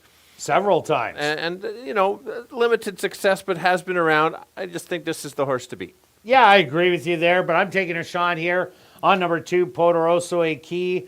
What I like about this horse, it ran an even race first time out after pressuring the front, but has had 3 workouts since, farther, half mile, 5/8 of a mile, and then most recently 6 furlongs in 1:15 and 1. There could be a pretty good pace battle on the front end as the 3, 4, 5, 6, and 7 have all showed speed going a route of ground. So this could really set up for Poderoso Aki's late kick from just off of it. Yeah, the outside horse at 3-1. Careful on the win bet. This horse again dropping in class 2 back was a very good race. Showed speed. Kind of compare the 5 and 7. Big ticket involved in there. Wrong direction as well. If you go back to last year's races, going the 2 turns, this horse has been very successful, getting 2nd or 3rd. If the pace backs up like Kirt kind of thinks it could potentially be, this horse will be closing late. Also look at number 6, Elusive Love. Elusive Love had only 1 start, trailed throughout. But look at the route races at Turf Paradise, going a mile. 3 4th-place finishes, beaten 3.5 and 3 3/4, and then a 3rd beaten 3 3/4, mostly forwardly placed, but has been showing ability to come from well off of it. So this horse just might flourish as they do go a route of ground today. Yeah, let's take at one of the longer shots. The 4 horses in my selections. This horse was going 7 furlongs last year. It showed speed. It's been improving, I thought, the last few. If you look at last year, this horse sat just off going 7 furlongs and ran a nice 2nd. I think if it goes too fast early, or the others, maybe this horse gets a garden spot and tries to upset the pick 4 price. And number 3, Double Time, already a winner this year, but that doesn't count as it was a restricted race. The comeback didn't fare so well as Dragon Drew ended up going wire to wire. Double Time does love going around 2 turns, has won 2 out of 9 starts. So this one will be forwardly placed and just might be able to run in a perfect spot. Yeah, we know about how that horse, and you're getting the right price. This is Double Time's prices. Let's take a look at the one along the rail. Only 1 start over the track, didn't show much, but we've already seen a couple horses today run, start, and then win. That could happen here. Again, this horse could get that trip along the rail. Being on the rail going 7 furlongs is always important. All right, let's go to our wagers here in race 5. Stretch, what do you have?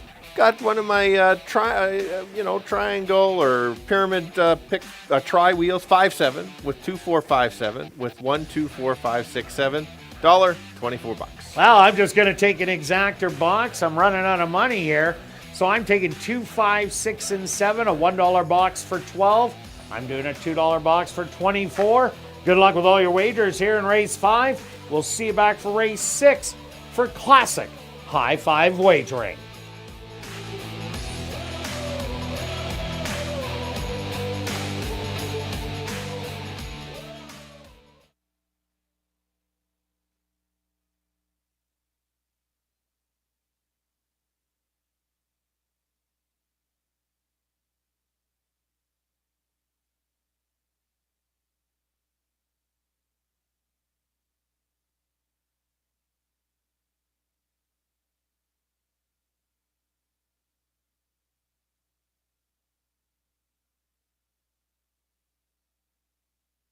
The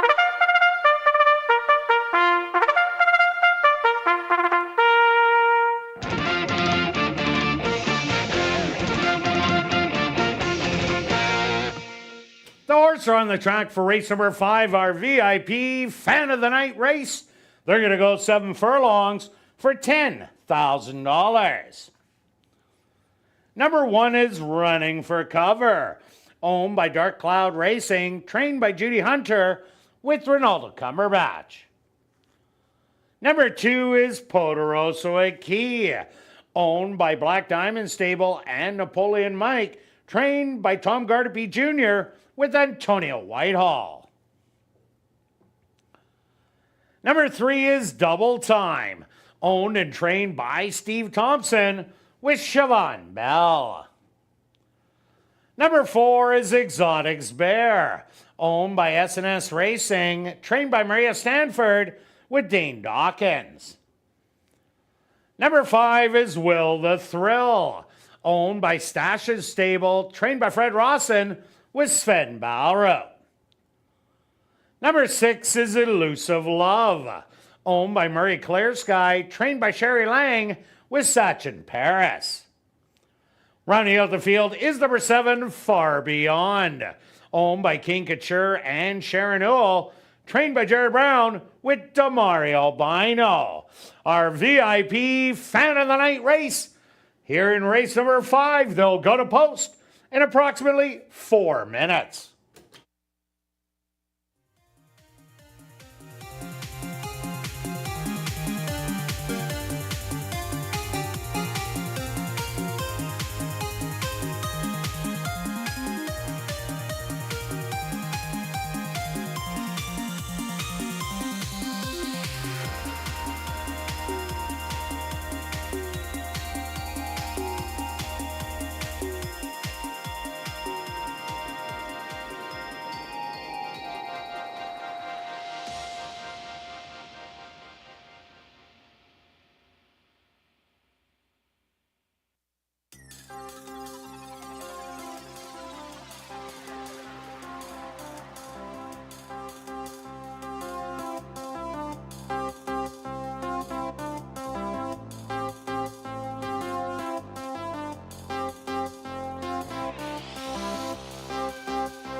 All right, the boys going 7 furlongs, all trying to get back on form. Only the 3 as a win this year.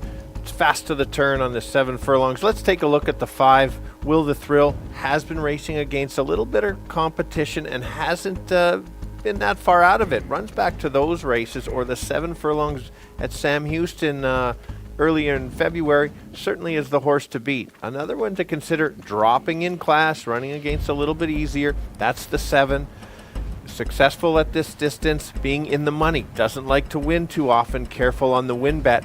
And how about a bit of a price horse here? That's Exotics Bear. Could be right near the lead and may forget to stop and just keep going. 5, 7, and 4. Kirt. Yeah, Stretch, I took a shot on number 2, Poderoso Key.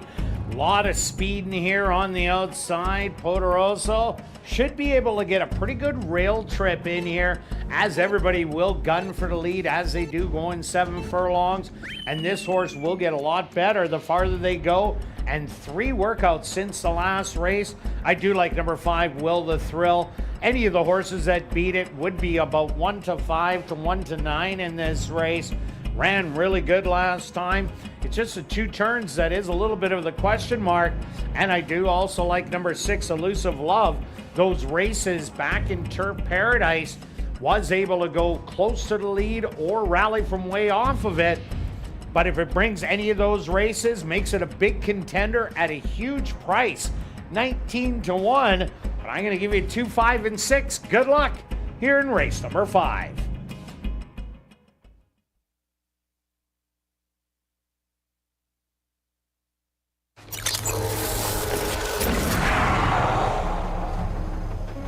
It's now 2 minutes to post time at ASD.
Running for cover, the first one into the starting gate.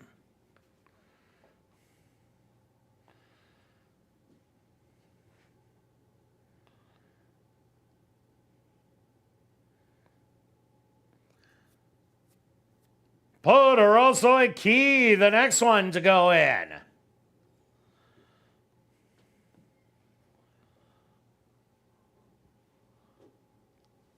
Double Time finds his position. Exotic's Bear goes in. Will the Thrill, the current 4 to 5 choice, is in. Just 2 left to load. Elusive Love.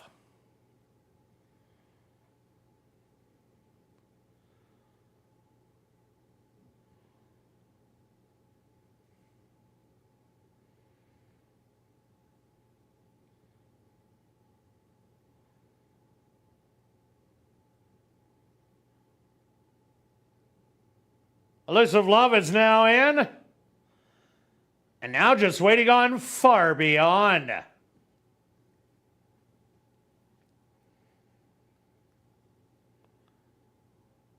The field is set. They're at the post. And they're off. Breaking a little slow was Exotic's Bear. On the inside, running for cover. And Double Time, both showing early speed with Will the Thrill. To the outside, up early into second.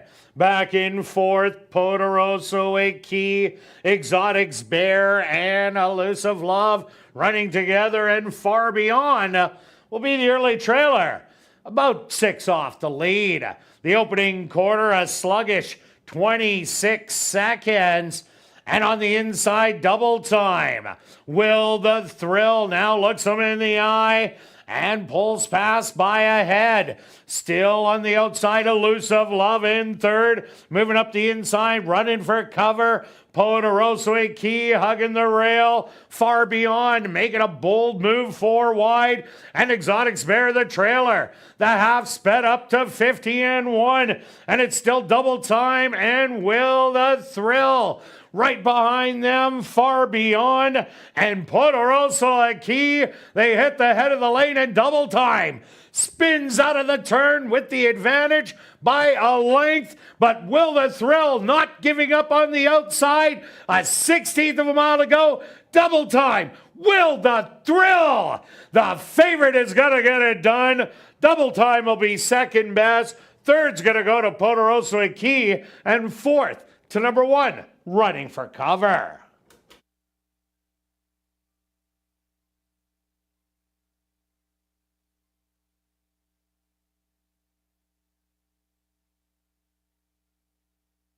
Ladies and gentlemen, please hold all tickets. A Stewart's inquiry into the running of race number 5.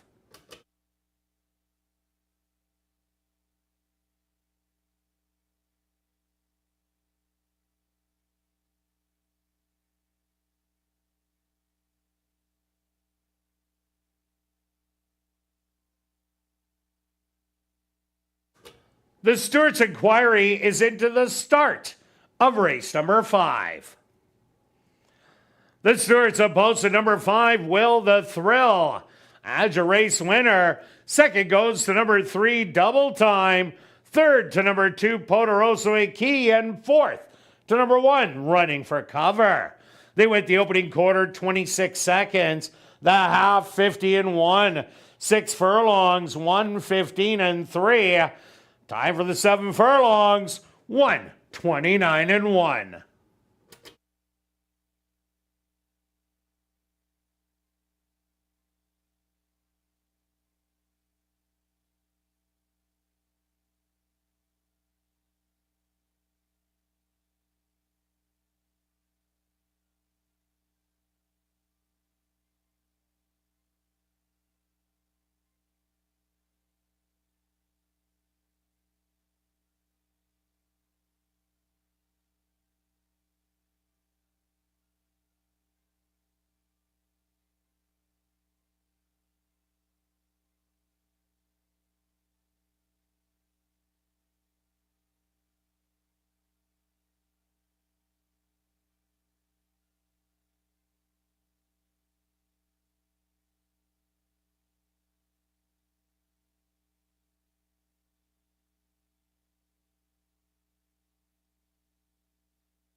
Now entering the winner's enclosure, the unofficial winner of our VIP Fan of the Night race. That's number 5, Will the Thrill. Will the Thrill is a big gelding, 6 years old, by Spicer, out of the Mare's Secret Source by Mineshaft. Owned by Stash's Stable, trained by Fred Rawson, and ridden to unofficial victory by Sven Balrup. Time for the 7 furlongs, 129-1.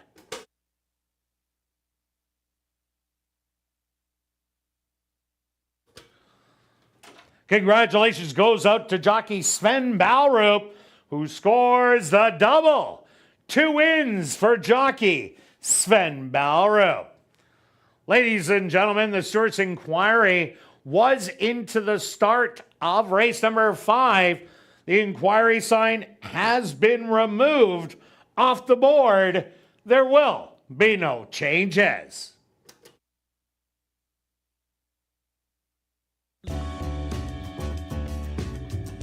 Race 5 is official in the upcoming 6th race. Classic High 5 wagering. There are no changes. Classic High 5 here in race number 6.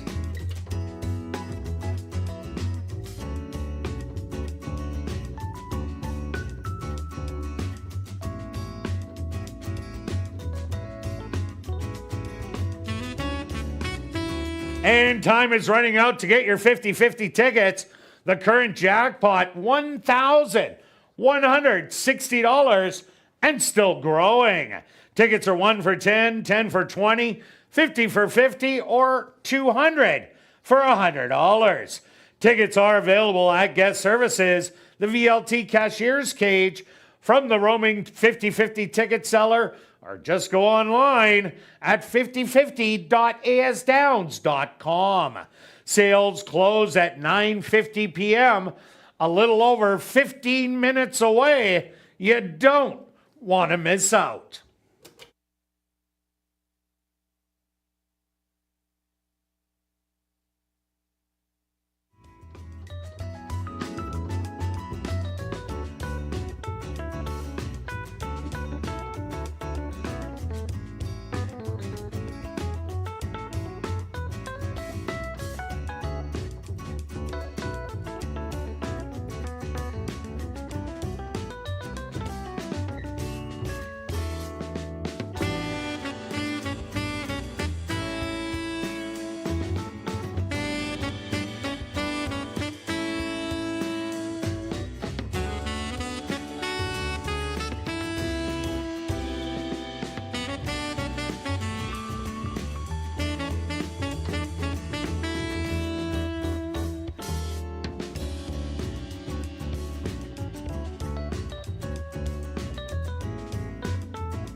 Ladies and gentlemen, turning your programs back to race number 5, we had a claim to report. Claim for $3,000 was number 7, Far Beyond. Claim by Unity Racing and Ulrich Bell. Trainer Andre Ellis.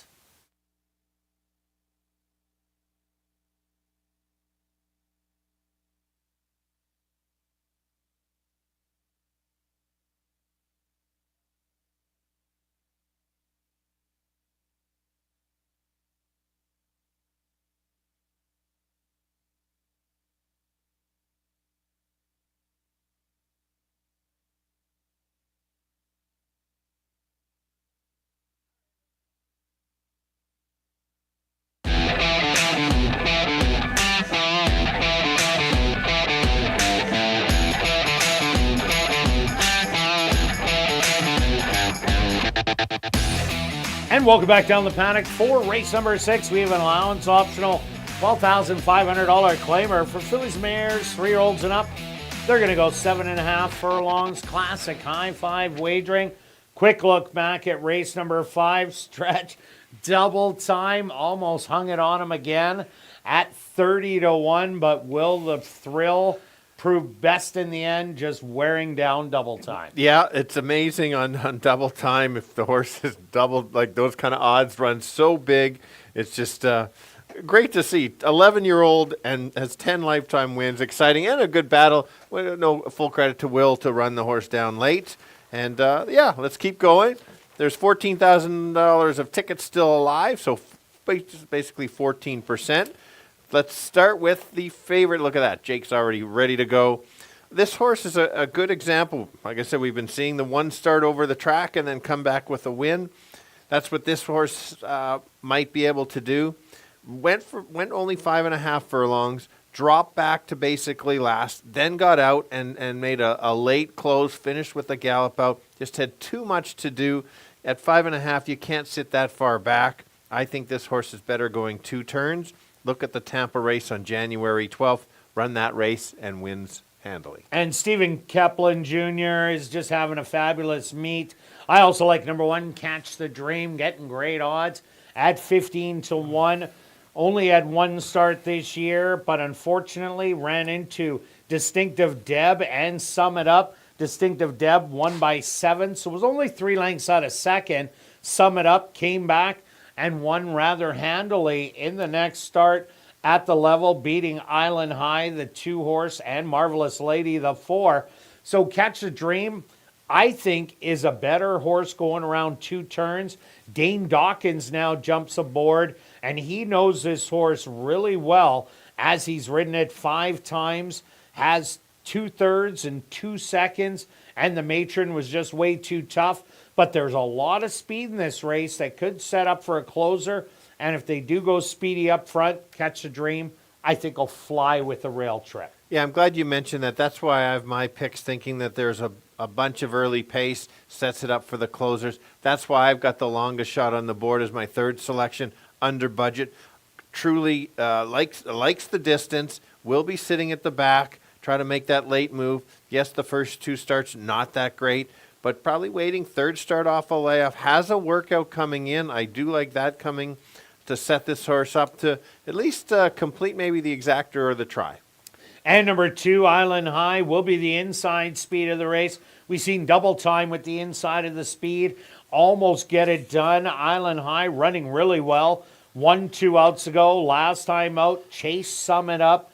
It might be able to just get the lead all alone, and if it does, that'll be dangerous. Big shot of wire to wire.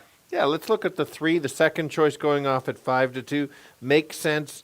Second off a layoff, one of Michael Nault's strongest angles, has a couple works, in fact 3 works coming in. You're going to see a better effort than the first one. And gets blinkers on today that it didn't have in the first start.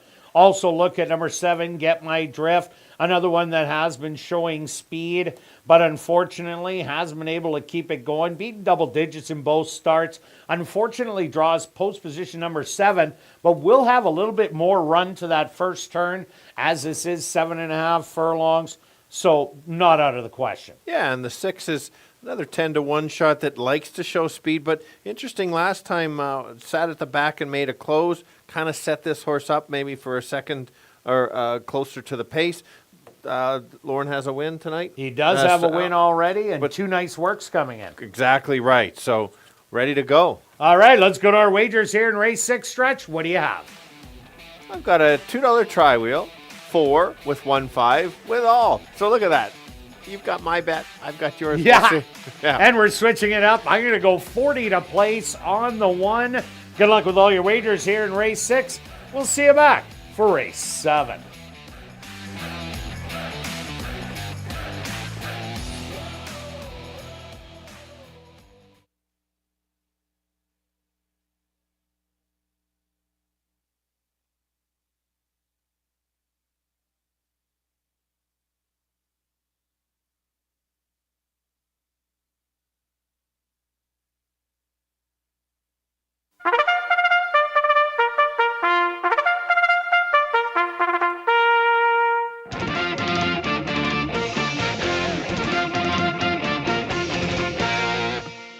The horse on the track for race number 6. They're going to go 7.5 furlongs for $16,500.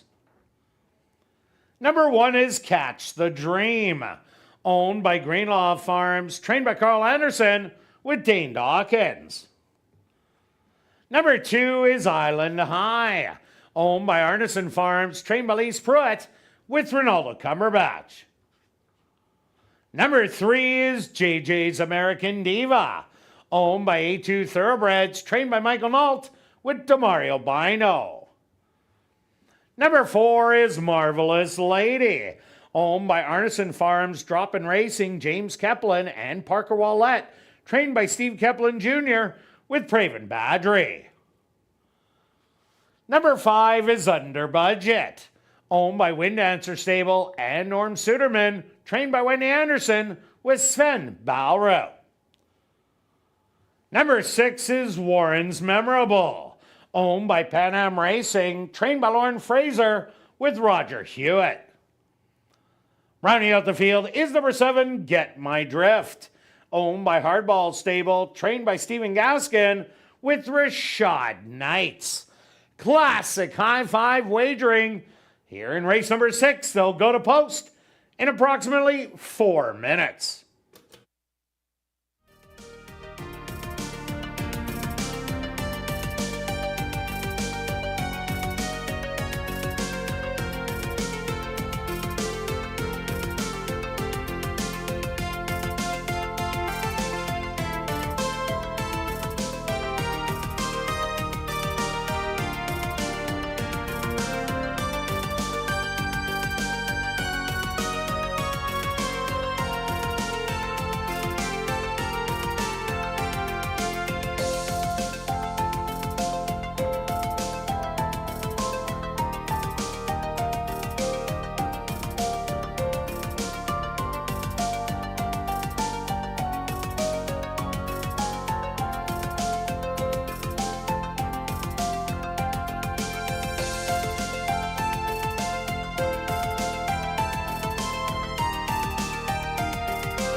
girls going 7.5 furlongs, so they're going to go past the wire twice, so don't cheer too early. Competitive allowance optional field. I think there's a lot of pace, so I'm going to try to find one of the closers. That would be the 4-horse. Current favorite, 6-5. Don't like the price. Like it to be a little bit higher. Good first race over the track. Should improve. How about a couple long shots? That's the one along the rail. Is a true closer. Likes the distance. Won't be near the lead and try to make a late run. And the long shot of the day is the 5. Has a workout coming in. Hasn't shown much going short, but going long is her specialty. So let's take a shot with her. 4, 1, and 5. Kirt. Yeah, Stretch, I did go to number 1, Catch the Dream. Looks like a bad race last time out, but the winner won by 7. So that was a good tune-up. Now gets to go around 2 turns, draws the rail, lots of speed in here, gets the regular jockey that knows her well. So I think it's great odds at 9-1. I do like number 4, Marvelous Lady. This horse will definitely appreciate the step up to 7.5 furlongs. Ran a good race last time out, so should improve. And I do like number 2, Island High. This is the horse that might be able to shake free on the front end with that inside draw and the speed she's shown all year long. She might be able to take a gate to wire. So I'm going to give you 1, 4, and 2. Good luck here in race number 6.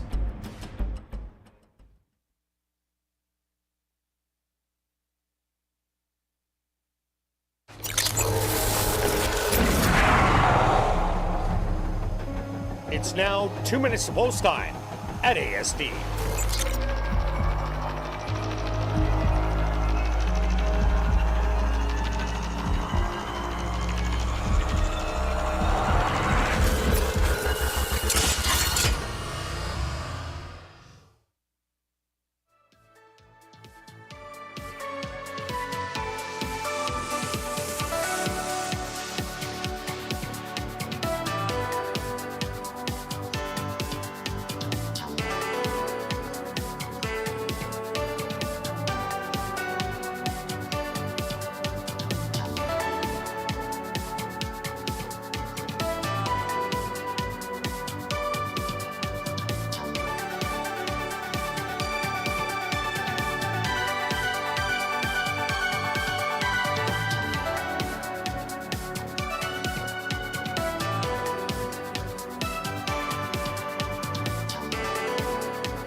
Post time!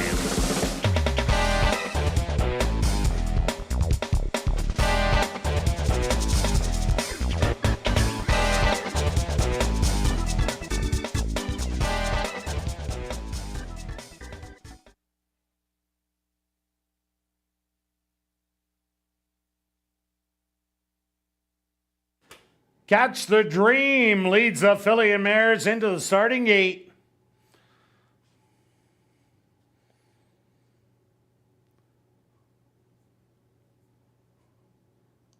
High will be the next to go in.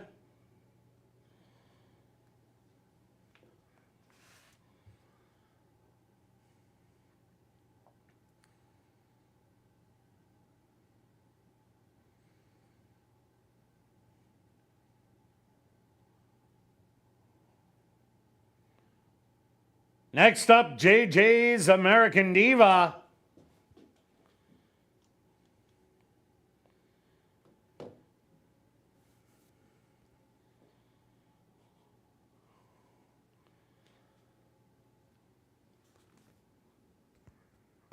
The 4-5 favorite, Marvelous Lady.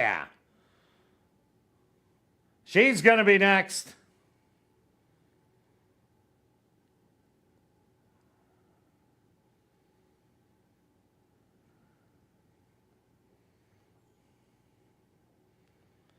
Under Budget walks up and in. Just 2 left to load. Warren's Memorable. And now just waiting on Get My Drift to the outside. The field is set. They're at the post. And they're off. From the far outside, that's Get My Drift, gunning to get the front end as they pass the grandstand for the first time and will open up the advantage to 2. On the rail, Island High in second. In between horses, JJ's American Diva and Marvelous Lady.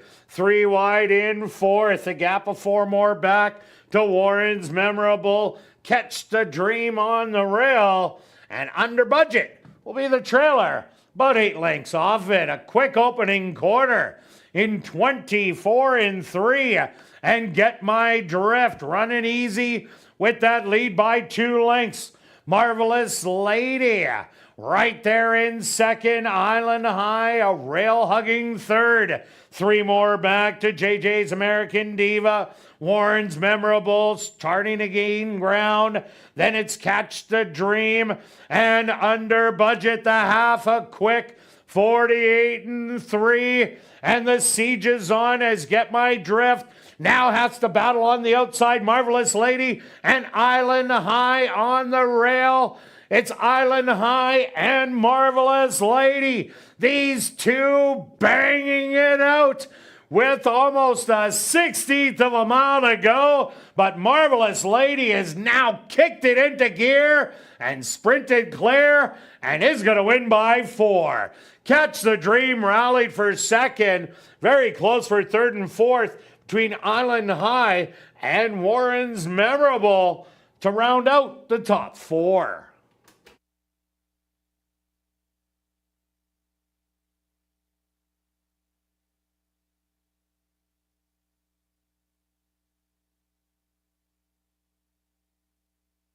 Ladies and gentlemen, please hold all tickets.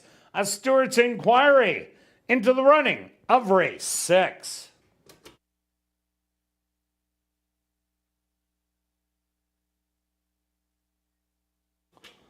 The Stewards have posted number 4, Marvelous Lady, as your race winner. Number 1, Catch the Dream, finishing second. A photograph has been called to determine the place and show finishers. They went the opening quarter 24 and 3, the half 48 and 3, 6 furlongs 114 and 4, 7 furlongs 128 and 2. Time for the 7.5 furlongs 135 and 1.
Now entering the winner's enclosure, the unofficial winner here in race number 6, that's number 4, Marvelous Lady.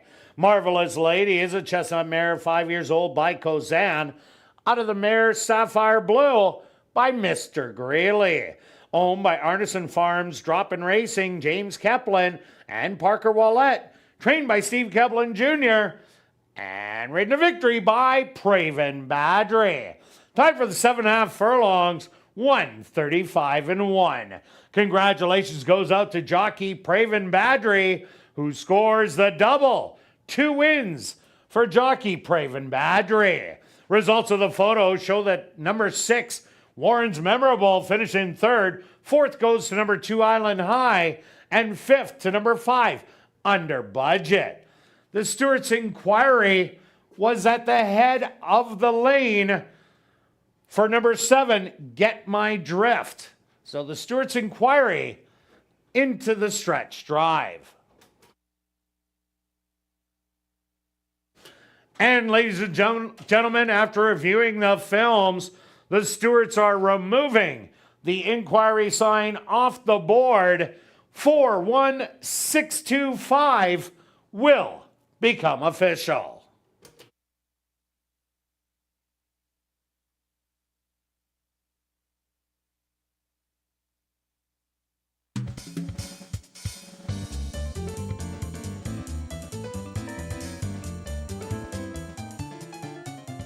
Race 6 is official in the upcoming 7th race. Classic high five wagering once again. There are no changes.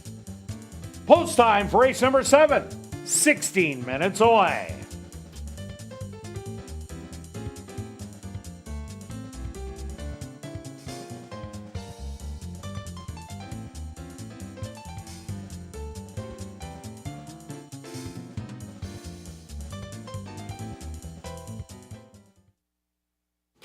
And ladies and gentlemen, to your television monitors is the inquiry tape from race number 6.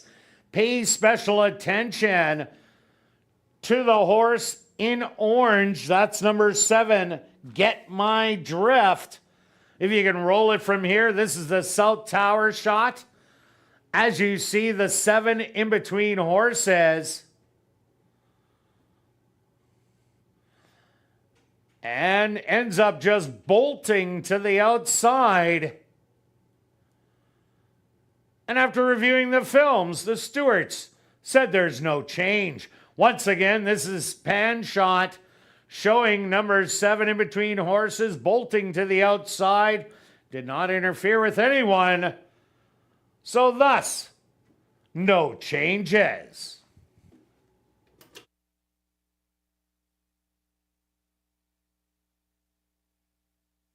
After the final race, be sure to head up to the clubhouse for our popular Crazy Hour. Beer, shots, and wine just $5 and 25% off all appetizers. And our $500 Crazy Hour free cash draw will take place at 11:30 p.m. in the VLT Lounge.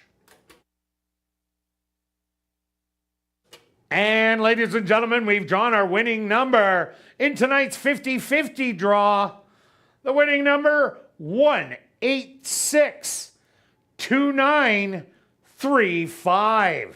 Once again, the winning number, 1862935. If you have that lucky ticket and you are on hand, you've won $705.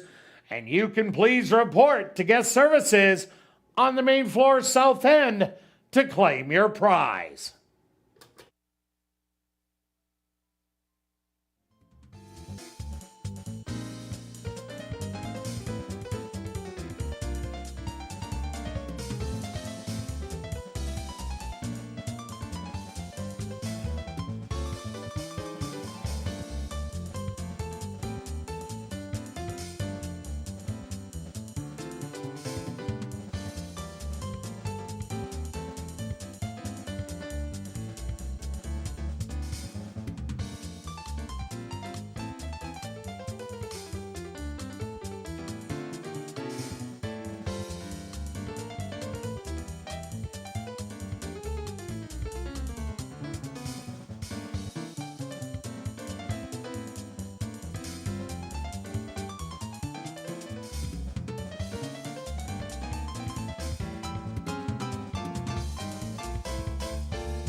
Ladies and gentlemen, turning your programs back to race number 6, we did have a claim to report. Claim for $12,500 was number 3, JJ's American Diva, claimed by Sherry Lang, owner-trainer.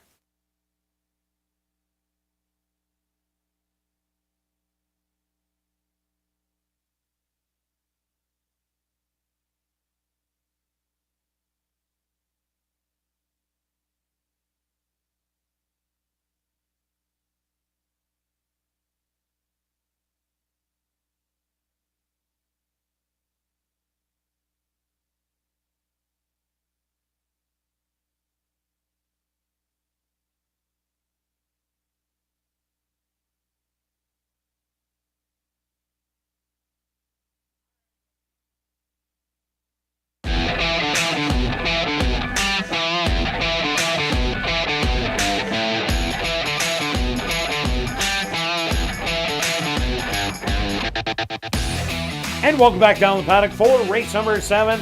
We have another $3,000 claimer for 3-year-olds and up that are non-winners of the year. They're going to go 7 furlongs.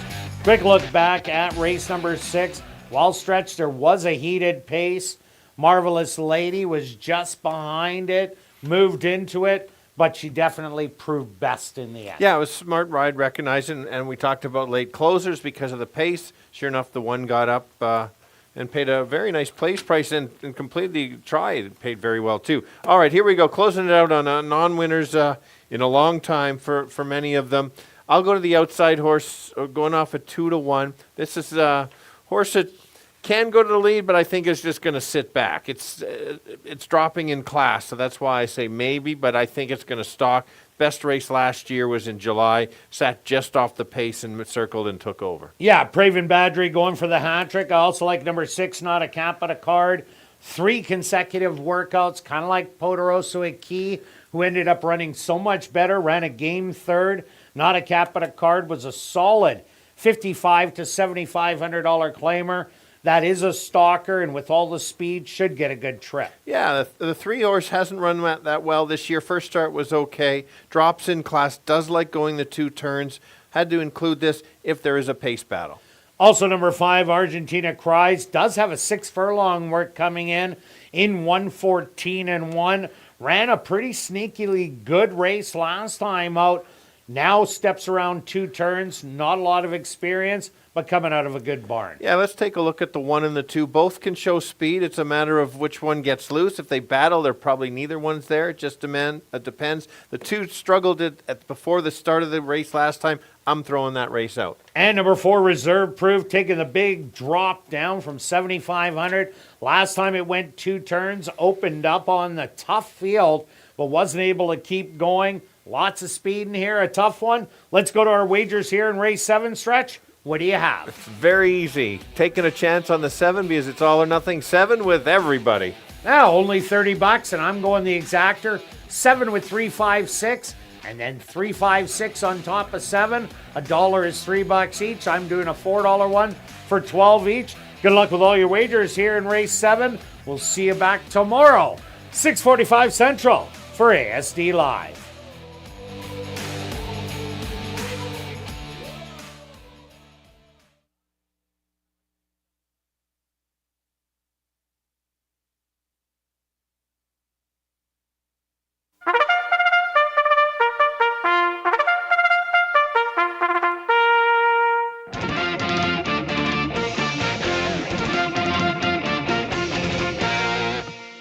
The horse on the track for race number 7. They're going to go 7 furlongs for $10,000. Number 1 is Jamming Eddie, owned by Murray Clear Sky, trained by Jennifer Jordan with Sven Bauer. Number 2 is Orcadian Storm, owned by A-Team Farms and Andre Ellis, trained by Andre Ellis with Sachin Paris. Number 3 is Last Renegade, owned and trained by Carmen Mustard with Dario Dalrymple. Number 4 is Reserve Proof, owned by Windancer Stable and Erna Coney, trained by Wendy Anderson with Matthew Bennett. Number 5 is Argentina Cries, owned by Karen Bjarnson, trained by Tom Gardaby Jr. with Ronald Alley. Number 6 is Not a Cat But a Card, owned by Black Diamond Stable, trained by Tom Gardaby Jr. with Sierra Pruitt. Rounding out the field is number 7, Fast Traffic, owned by Henry Witt Jr., trained by Jerry Gorno with Praven Badri. Classic high five wagering. Here in race number 7, they'll go to post in approximately 4 minutes.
The boys going 7 furlongs. It's going to be a race to the first turn because it is quite close. Getting position. I think there's lots of speed. I think lots of them are going to go try to get to the lead first. Let's look at some of the closers. The outside horse, the 7, won't be on the lead. We'll sit back and wait and let the speed back up. Try to take over. Has the class. If runs to a couple of the races did like last year, certainly can be there. Others to consider is the 3. One of those likes going the 2 turns. Hasn't shown it this year, but that's the reason why he's in this condition. 11 to 1 is a nice one. Who's maybe the speed of the speed? Maybe the 2 close to the rail. Tries to go as fast and as far as he can go. Maybe can steal it. 7, 3, and 2. Kirt. Yeah, stretch. Number 7, Fast Traffic, was winning second level allowances and knocking on the door at the first level. Drops down to the non-winners of the year. But if he brings that race from 2 outs ago at Lone Star, where he stalked, pounced, and got beat, the top 2 horses both came back to win. That was a key race. I also like number 6, Not a Cat But a Card. 3 consecutive workouts since that last race. That seems like it's prepping for 7 furlongs, and that is today's distance. And I like number 3, Last Renegade. Here's a horse that went close to the pace last time out, but I'm expecting it to sit back and make a late charge. So I'm going to give you 7, 6, and 3. Good luck here in race number 7.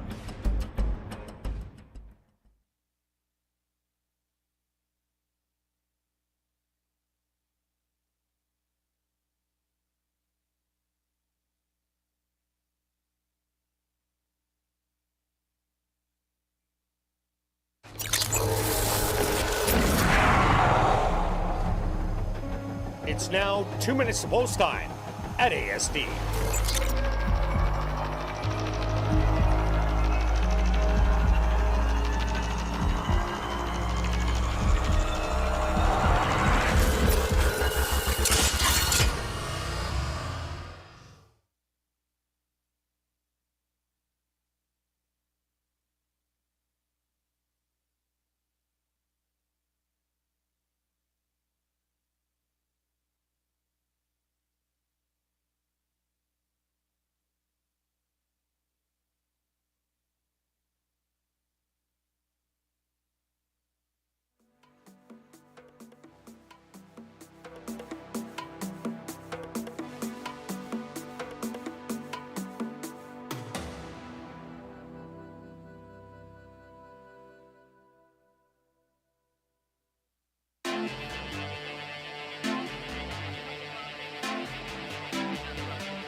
It's post time.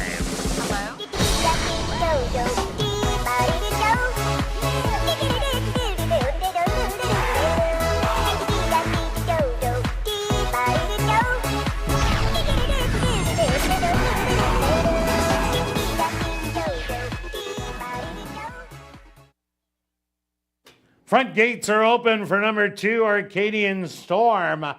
Once he is in the starting gate, they will close the front gates.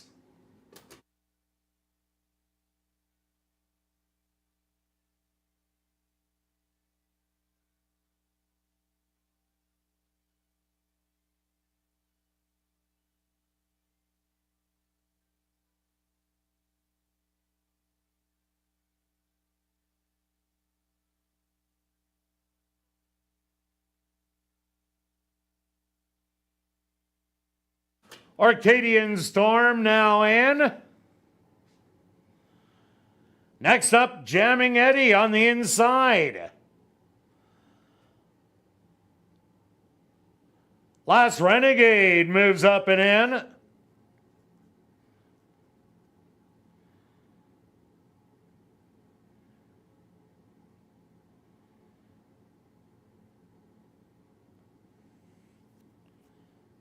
Argentina Cries is next.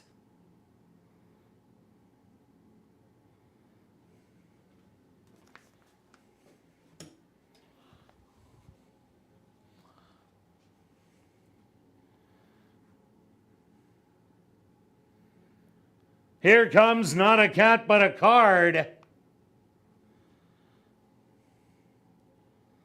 Just 2 left to load. The even money favorite, Fast Traffic.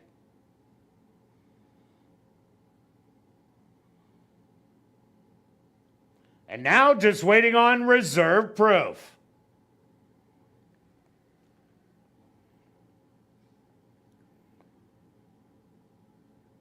The field is set. They're at the post. And they're off. On the inside, Arcadian Storm shows some early speed, but matched on the outside by Reserve Proof. Jammin' Eddie hugging the rail in third. In between horses, Last Renegade is in fourth. To the outside, Fast Traffic in fifth. Then Not a Cat But a Card in the early trailer. Argentina Cries about 8 lengths off of it. The opening quarter, 25 seconds. And Arcadian Storm with the lead by a length. Reserve Proof back to second. Fast Traffic making a move. 3 wide, hugging the rail, Jammin' Eddie. Then comes Last Renegade, Not a Cat But a Card. And Argentina Cries is the trailer. 48-3, the half mile. And Arcadian Storm now getting company from Fast Traffic. These two have opened up 5 on Jammin' Eddie.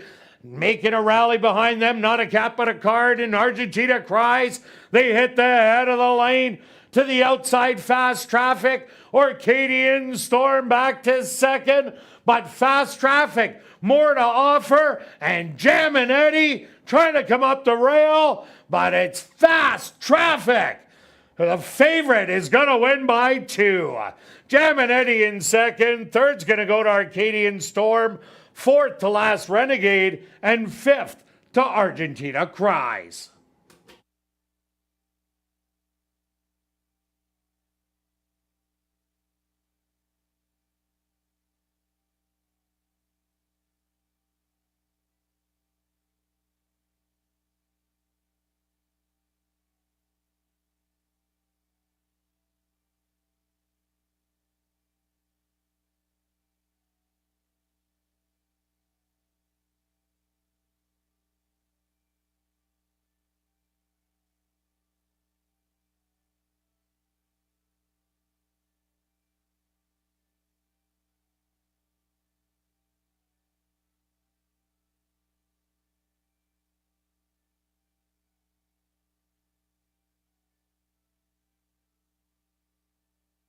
The Stewarts are posted number 7, Fast Traffic.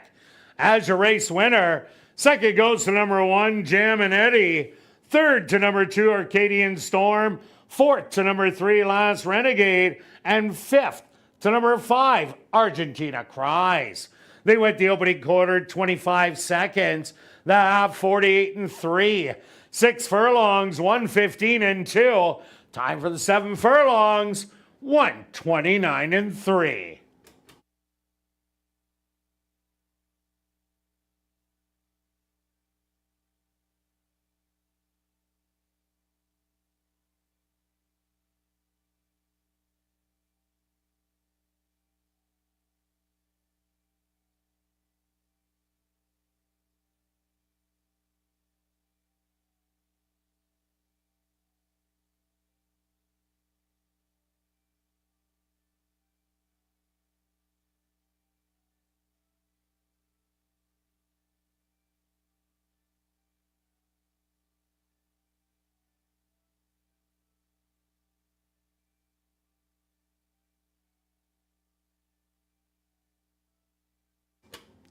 Now entering the winner's enclosure, the official winner here in race number 7.